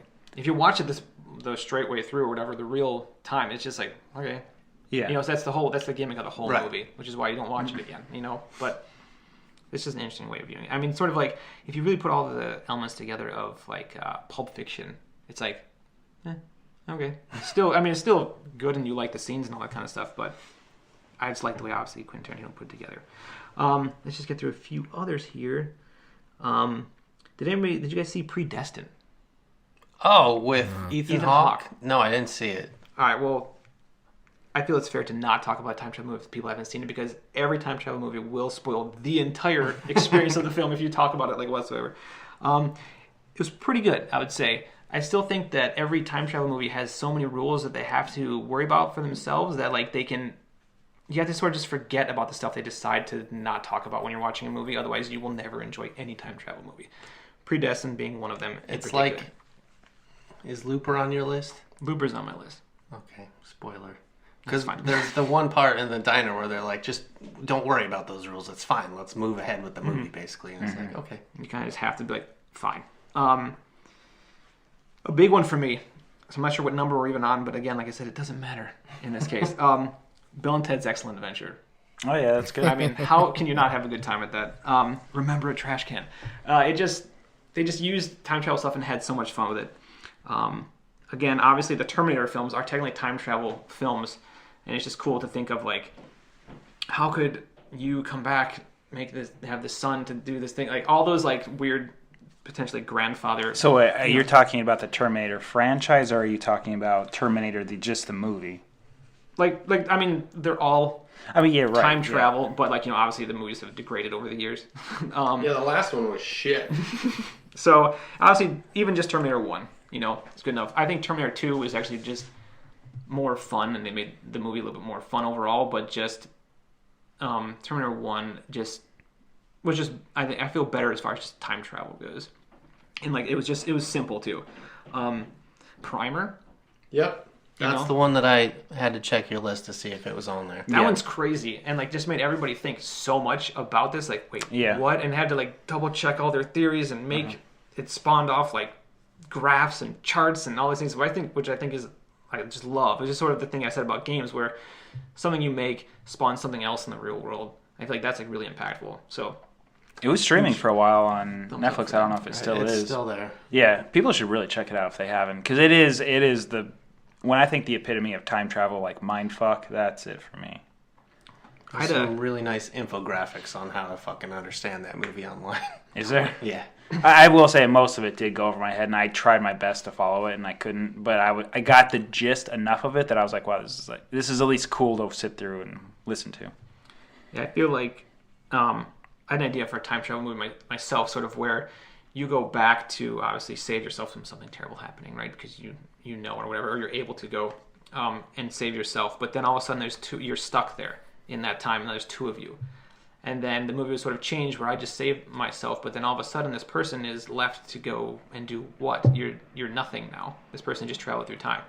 So they did this because they want their life that they just, what? You're shaking your head. I'm shaking my head because Deb just used the bathroom. Oh. I can hear it going through the pipes. Rewind that. That. No, but this person is now stuck in time with their, like, you know, their other self who they've saved, so they can continue on in the life that they know that they would have wanted. But then this other person becomes jealous of themselves. Like, what do you do? Do you decide to exile yourself and let that person live on and be, like, selfless, or do you kill him and take his life? Kill him and replace them. Yeah. So it's like, what happens in that type of a movie? That's cool. I think I've also sort of thought of the idea of where all of the people that are incredibly successful in today's day and age, whatever, like, you know, the Bill Gateses or whoever, the Trumps, they're actually all time travelers who had enough money to have people tell them what to do back in this time to sort of become successful and get ahead. Then all those people are sort of just somewhere else, and those people revolt and take it back. It's always about taking it back, Jeff. Anyway, those are other silly premises for time travel movies. You're not the only one that potentially could be working on something with someone about a time travel something or other. If you work on something about time travel and you don't want to talk to me about it, I'll be sad. Not that I need to, but it's too much of a fun thing. But again, Looper. I thought it was cool. One thing I liked the most that they did in Looper, I think I had a conversation about my good friend Drew about this, but when he realized, again, spoiler, whatever, that one of the people he was tracking down wasn't the one, the other self instantly knew the same information. That's and cool. it allowed Yeah, him to stop from killing this person he didn't really want to kill, but he felt he obviously needed to. I was just like, yeah, that's what I love. Yeah. Like, that's like that tension So there, and cool. then he knew right there. Man, I gotta see that movie again. That was fantastic. It's good. And I also like the idea that in the playing with time travel is everything is known, but then in that movie it was like, I don't want to make decisions based on what, even if I'm told will definitely happen, I'm going to make a decision just to give a chance at something different happening at the very end, obviously. So I had a soft spot in my heart for that. I can hear you getting choked up. Well, I'm just trying to make it into time here, so I'm trying to get some stuff Yeah, we out. only have just a few more minutes. It's just a few minutes. Then I'm going to jump to a few games that at least I remembered. Beautiful Joe. I think there's a lot of like time manipulation in that game for the GameCube. You remember that, Pete? Yeah. It was just that game was just crazy. So that was a lot of fun. Obviously, Braid. Oh yeah. You could definitely mess with time. And the thing that was so great about the game is you learned a new mechanic, and that new mechanic like meant something to that point of where you were in the story. And then you needed to learn how to do it again. And all those puzzles were so, but it's just so good. And then learning the whole story at the end, and then also running backwards through it because of all being about time. Like, they were just so well themed without it being like hitting you on the head that like 1,000 thumbs up for Braid, which obviously led to the success of Jonathan Blow and The Witness.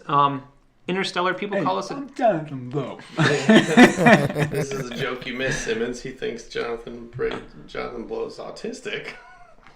People can be autistic, and Right. there's nothing wrong. That's what I think. I was saying that for Jeff's sake. I was just comparing it to he's probably like Temple Grandin. Like he just sees things in a different way. Like he sees What's the your mind. What's your next one? Anyway, I have Interstellar down the list. It was Realistic time popular travel. film. Yeah, where it was like, let's make this real. And I was like, whoa, that's kind of some neat stuff. I just really liked seeing black holes. And I just felt so crappy for the guy on the ship when they had to go down there in the water. I was like, you're back. Wait, what have you been doing? He's like, just been sitting here, man. It's forever. And it's like, I you were slept for 20 years. like, I don't fucking know, man. When are you going to show up? And I was like, man. I had to shave like 4 times. It was just, it's fun to just talk about new topics like that. Then obviously Back to the Future 1 and Back to the Future 2. Back to the Future 2 is just like a great movie, hoverboards, right? I mean, who doesn't want to go to the future and see this sort of stuff? But they just kept like upping the stakes. Since you're bringing that up, what about did you ever see the deleted scenes? Which please? The So- Eric Stoltz stuff? No. Back to the Future 2. So thanks, Pete. Oh, you mean where Biff dies? Yes, where Biff dies. Yeah. So Biff goes back and gives himself the almanac back in 1955. But then the future Biff, when he goes back and he's stepping out of the flying DeLorean, they cut just before he falls to the ground and disappears. Yeah, it disappears. Because that timeline had been destroyed. And they deleted that part. I thought that part, for me, completely changes the entire movie. It, one, makes Biff sacrificial, like what you were talking about. He knew, or at least, well, I mean, he seemed like he was in a lot of pain, but he did give up his entire timeline in life to make it better for himself in the past. Not himself, but some other version of himself.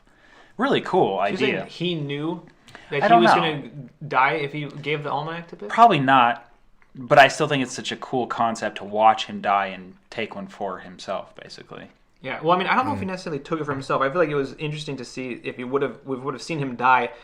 I'm not sure what the viewers would have put together at that time, but to know that ultimately Biff doesn't make it there. But then you get into the whole like grandfather, whatever parody or whatever paradox, where it's like, if he died, how do you ever get the book again to go back and all that stuff? But again, you have to just sort of set this up. It's too bad. I mean, I know I think why it was too did confusing to people to like, what just happened there, you know? And so they decided just to cut it. And it ruins the fact that when Marty does go back to 1985 and sees the Biff Pleasure Palace and everything being weird, it completely steals that. Like it foreshadows too much that things aren't right. So I understand why they did it, but still a cool deleted scene to watch. I mean, just talking about like having your shit together, like Back to the Future 1, amazing. I'll just say quickly, the only thing I personally have a problem with is that when Einstein goes to the future 1 minute, there isn't a second Einstein sitting around. But when Marty goes to the future, his other future self he can see in the future, as if he left himself behind.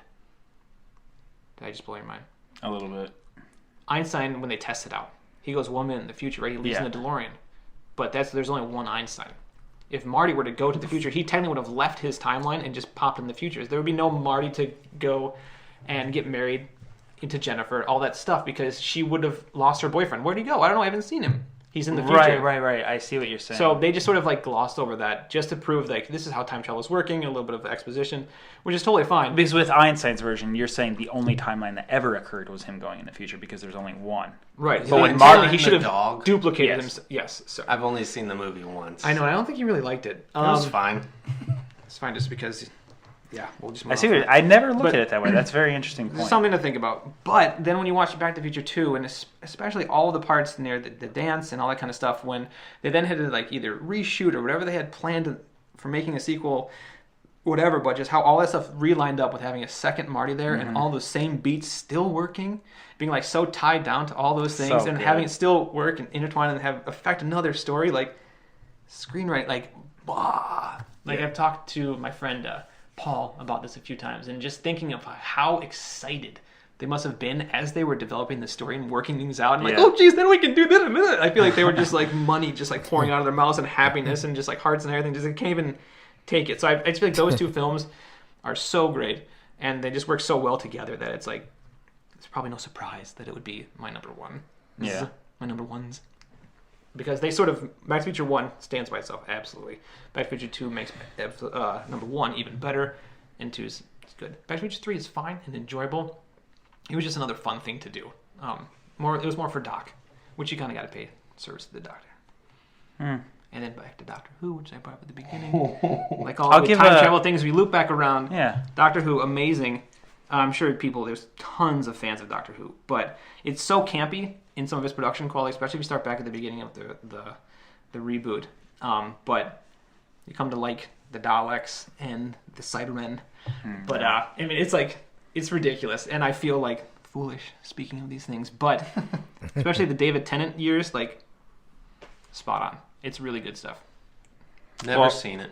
Well, if you can think of like somebody who's actually not met somebody for the first time, but that person has actually known them for their entire life, but it's because they're a time traveler that they haven't been back in these other portions of their life yet. They're going to go back and meet them even earlier than they have just met them. What was the movie with Christopher Reeve?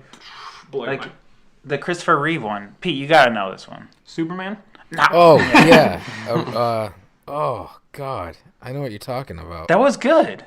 Yeah, it was good. A Place and Time, Time and Place. Crap. But Christopher Reeve, the whole concept, and I think they use this on like a Family Guy or an American Dad. But basically, Christopher Reeve wants to go back in the past, and he goes into this hotel, and he basically just concentrates really hard. And he surrounds himself with only the elements of that time period, and then can time travel back into that time and meets his girl or whatever that he really loves. That's interesting. Oh, it was really good. One thing I did mention was on my list, because it's sort of like strange thing about time travel. Somewhere in Time. There it is. Sorry. Check it out. Was just Groundhog Day. Bill Murray, a favorite for many, many reasons. But that's a movie that sort of is like trapped in time, and then you get out of it. So it's not so much like time travel. I mean, to everybody else, all of a sudden, like, talking about your Bill Gates or whatever, like, all of a sudden, like, knowing everything there is to know. Yeah, just figure it out. You got, like, essentially it's almost like a freeze time movie, but he didn't really have control over it. Yeah, unfortunately for him that he didn't know if he was going to ever get out, but if he did, what if you actually knew that for the next 800 years, it's going to be on pause and you can learn everything there is to know? What's the difference between that and The Matrix? Neo learning everything possible in a second. If we can freeze time and take the time to learn jujitsu. Well, the thing is with Neo... I mean, now we're really getting nerdy here. No, I'm just saying is that you can transition into anything you ever want to. Yeah, time travel. But Neo isn't exceptional because anybody can plug in and learn anything. So once everybody knows everything, it's the whole Incredibles thing. Once everybody has superpowers, nobody has superpowers. Bill Murray is the only one that gets those free 800 years, or I don't know how many years people theorize he was stuck in there. But he was there 800. Forever. I mean... How many years would it take to all of a sudden be able to like sculpt out of ice your girlfriend? It's pretty easy. All right, so like 20 days at least, right there. Yeah, that's like a good 2 weeks. I don't know. Sorry. Yeah, I can talk about this stuff forever. I feel like there's one movie missing from your list. Yeah. That is not the greatest time travel Hot Tub movie. Time Machine. No. That's what I was guessing you would put on your list. I was gonna Hot Tub go Time with Machine Donnie Darko. That's a good one too. Yeah. All right. But the one I'm talking about is Project Almanac recently released. No. Sorry, I was stopping early. It's about time. I know, I haven't seen it. That's why I didn't put it on there. I wanted to see that movie so You bad, should though. see it. It's not the greatest time travel movie because it breaks its own rules, which I think is sort of a cardinal sin for time travel movies, but it does so for emotional resonance or whatever. Father-son more, right? It's a father-son stories, which I'm a big sucker for, so I think it's a really good movie. One of my favorite time travel movies is Flight of the Navigator. Yeah! Right, so that was So on good. there, but I was yeah. Yeah, I mean, that's what I said. That's why I have like 12 or 10, 15, whatever list on there, because if you make a time travel movie, I'm already going to like it. Yeah. So I already have at least one thumb of the 2 thumbs up for that because I just want to see what a new potential take is on it because it's just an unknown thing, and everybody wants to be able to do it. There's nobody that says, I don't know. Would you guys be up for a new Flight of the Navigator if they rebooted it or remade it? Aren't they Probably. already doing that? But I mean, Probably. you don't need to. I assume The Rock is involved. He's also a scorpion in that. Is that it? Is that your list? That would be... I think that was but one thing I well wanted more to say- than 6. But I wanted to say this about... Yeah, I'm sorry if I'm just destroying the structure of your show. But no structure. but just having more video games about time travel is such a difficult thing to design for. But because at the heart of every video game, if you die and try again, it is a time travel video game. Like everything is time travel. You're learning from what you've done and you're going to try something new, right? In a way, if you really think about it. So I would want to try and find a way to like encapsulate that to like, oh, but you then see all your past selves almost like Super Meat Boy kind of a thing, like, oh my god, they're everywhere. I love that. Yeah. But how do you then make sure either you have like some sort of view where you don't see yourself because then whatever paradox of that would cause like the nexus of the universe type things, but then is that even fun at all? Because I feel like it would not be fun. I was trying to think of another thing recently this week, The Division. Today, I believe, or whatever came out. But a way of telling a story through more time travel related things could be, story-wise goes like, okay, post-apocalyptic, everything is destroyed. You're in an area, you need to sort of find either elements that can restore that area back to the time where, let's say, an alien invasion hadn't occurred yet. So what you're doing in the game is trying to restore New York City, whatever. You're bringing it back to the old time before this date that is well documented, 2017. And you then are able to, once the invasion happens, fight off that invasion. So there's like a boss mode or whatever is happening where you're then in some sort of firefight with all of your friends and stuff to try and stop this section of New York from being overtaken by the alien infestation. That's interesting. You just reminded me with that idea that I don't know if any of you guys played Sonic CD. I did. It was a time travel game. So there would be these games, these signs that said future or past. And the past were always a little bit more difficult to get into. But if you got in the past, there'd be these little mechanisms hidden somewhere in the level that you could destroy, and that would then fix the future. So when you got to Dr. Robotnik, it'd be a completely made-over world. And to get the good ending in the game, you had to destroy all the past, elements. Mm-hmm. Really cool. Amazing. Yeah. And I would want to take the game like further. So what you do is you try and collect whatever type of MMO type thing to bring an environment back to the past, to then have a chance at beating the, let's say, alien invasion. But then you would defeat the alien invasion, but you would actually find out that the aliens invaded Earth to, unfortunately, destroy us, along with destroying something greater that was going to take over. So they actually weren't really the bad guys. So by destroying these other aliens, you then unleashed an even harder enemy to beat in the game to still kind of maintain human civilization continuing on. Oh shit! You just spoiled the whole thing. Hey, it's gonna take a while before our 4-man team at Nugo can pull off The Division, future, time past, whatever. But I mean, just thinking of stuff like that, how can we use storytelling or time travel to just tell more interesting stories? Let's get a Time Cop video game made, right? Time Cop. Was it time? What was the other one with was it Jackie? It was probably Jet Li. Was it The One or something like that, where he could go to all the different realms, and every time he killed a new one, he got stronger because he absorbed their power. And I was like, yeah, it's pretty cool. Was Time Bandits about time travel? I never got into that. It always comes up under time travel when I search it on Netflix, but I've never actually decided to watch it. I think it's because the cover of the thing is some dude about ready to butcher some people. I'm like, that's not good, man. So anyway, I think that's probably enough time travel for the listeners. That was good, man. Yeah. Time travel's cool, man. I like it a lot. Everybody's got time for that. Yeah, I know it's like... That's a good... Yeah, it's about the end. I'm done. Pete, come on, say something about time travel. I want to hear your perspective. My perspective on time travel Yeah. is that you can only jump in the hole. You can't go forward. Explain. You mean you can go in the past? You can go in the past, but you can't go forward. And you gotta just make sure you don't mess with stuff? Or I don't know. Whatever? I don't know about that. Because if I went in the past, I'd mess with shit. I mean, that's the thing, is like literally nobody or anything could technically see you without thinking of some type of effect because of it. Yeah. The butterfly effect. What if you were able to calculate light? If light didn't... This is my only... Oh man, bring it. This is what we do. If you could collect light and there's like ray tracing and light bounces everywhere. And too bad if it didn't completely diminish away, you could then track every light beam back to its source and then reconstruct scenes entirely. I think that'd be cool. That would be cool. Now, what are you talking about right now, though? it's pretty Reconstruct what deep, scene? Man. No, I actually had a different thing, like thinking of like all multiple dimensions or whatever, right? Like every decision spawns a new dimension, or that kind of like theory or whatever. But I sort of feel like we only can see our specific dimension or timeline because of our visible light. You sort of take a prism and then you see something completely different that isn't technically there. If there was a way to sort of take time and shoot that, if you could, sort of through a prism, like what other stuff would you be seeing going on at the exact same time as right now?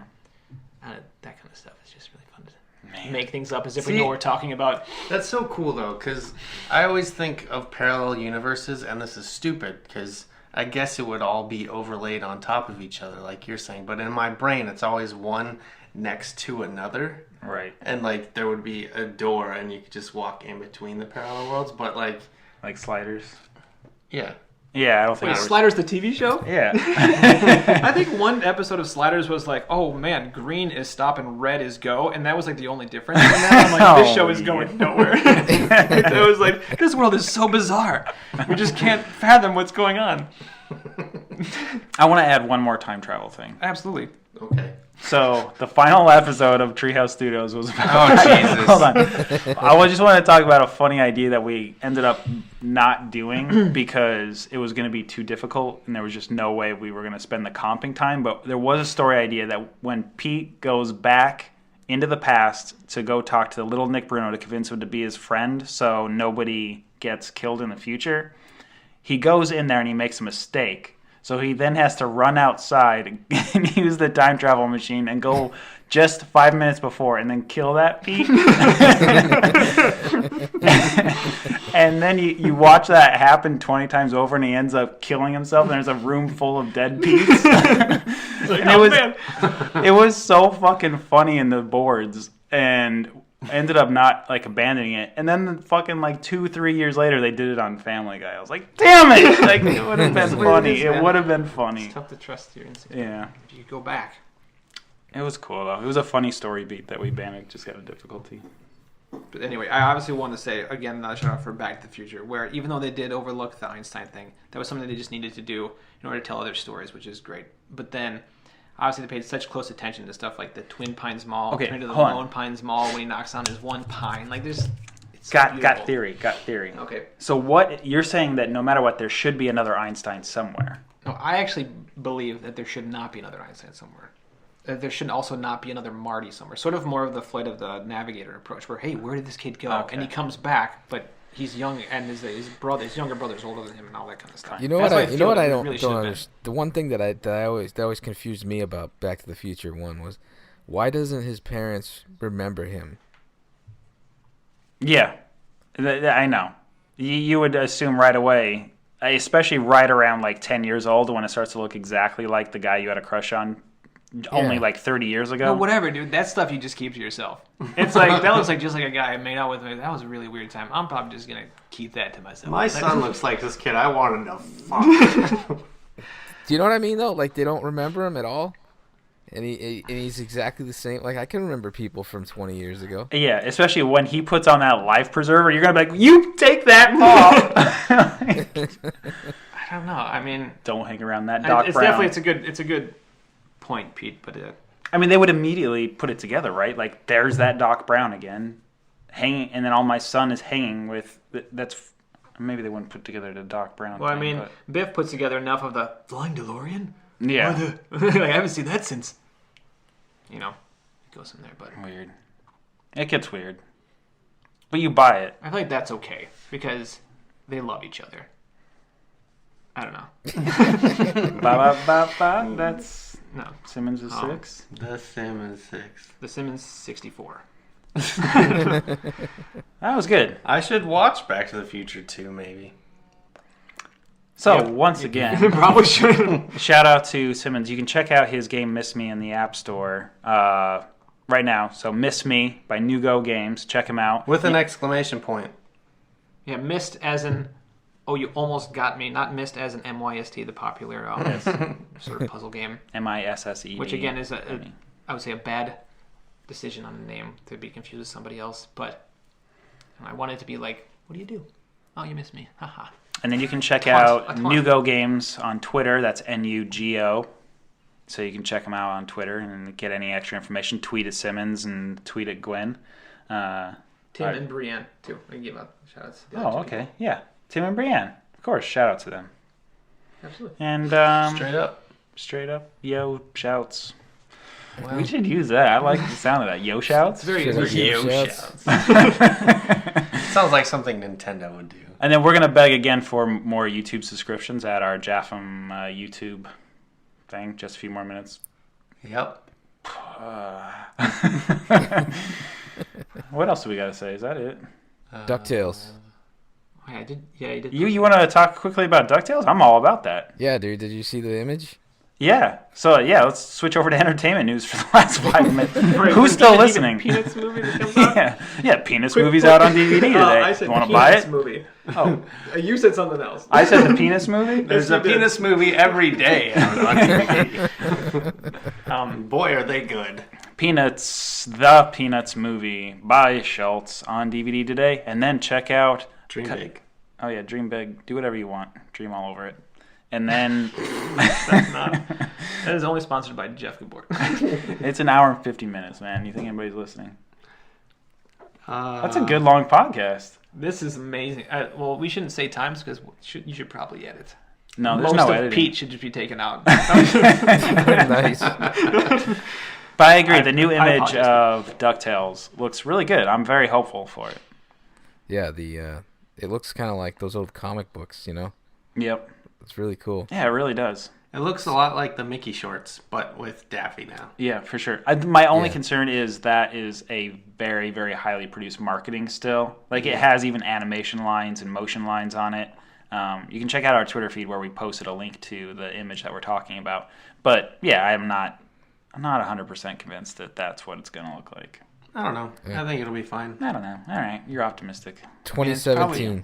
Yeah, we probably need to wrap this up. But I was Michael? just sort of thinking, like, as far as recreating old retro games that we all love, it's pretty much the reason, like, oh man, you need to go play this game, and we have the memory of that, right? Of being amazing. You play it, obviously, it doesn't hold up today because it's from like 600 years ago. So I feel like that potentially is a good reason to remake a game if they can give the same experience and the same story to whatever our children or whatever. So it's like, this is the game you need to play, but you're really not going to probably like it or appreciate it enough unless it's more in your world moving forward. So without like making it just ridiculous or terrible, I feel like maybe that's a good reason to do the remakes. If you happen to have a child that can, or anybody who can just really respect that nostalgia and from the original, like E.T. for the NES, then that's even better. But because all we want to do is like give them the same experience we had as a kid, but that just doesn't exist if you give them the exact same game now. Because they're just like, what is this? Kind of like Back to the Future. What, do you got to use your hands? You're right. That's Elijah Wood. Bring it together. Yeah, Elijah Wood. Man. Here's a fun story. I'll make it quick. Yeah, But I like this whole podcast. When I first interviewed at Blue Sky, you were interviewing me, and I thought you looked like Elijah Wood. People tell me that. I'm like, what? Yeah. I don't see that at all. Well, I'm just saying my initial thought was like No, but that. someone told me that last week. You right. came in Blue Sky, 10 years ago now? Yeah. So. And I was like, oh man, I was really obsessed with Lord of the Rings, and I like wanted to be Frodo's friend, so I was like, I'm gonna be friends with Matt Simmons. Hey man, that works out. Either way, if I still can look like Frodo, maybe I've aged along with him through Hogwarts. Maybe when you came I wasn't ever at Hogwarts. What, through Harry Potter, all that crap? The Wizard was not in Harry Potter. Lord of the Rings, I apologize. Hey, all right. Nerd card redacted. That's just fine. No, you're right. That was so perfect. I feel a little flush with them bears right now for messing up my nerdity, but I apologize. No, that's all Laugh right. at me. Is that why you're friends It's with okay me? to feel. Because I look like a fucking hobbit. He always said he wanted to be friends with Arnold Schwarzenegger, and that's why he decided to be friends with you. Who's your daddy? What does he do? This has been Just a Few More Minutes podcast where three veterans of the animation video game industry talk about animation video games, entertainment, time travel. Donald Trump make Trump Trump Donald Trump again. whatever. It's got to be your Trump. Anyways, $500 every time we say Trump. Trump. Insult Idol coming soon to iOS. Subscribe, like, give us more comments, and we could read your iTunes comment live on the podcast that you listen to the next day. All right. Pete? Yes? Good night. Good night. Good night, everyone. Good night. It's too sultry for me, Pete. I love it. Thank you for having me as a special guest. Hey! I definitely appreciate it. Awesome. It was great having you, Simmons. All right, let's... Goodbye. All right.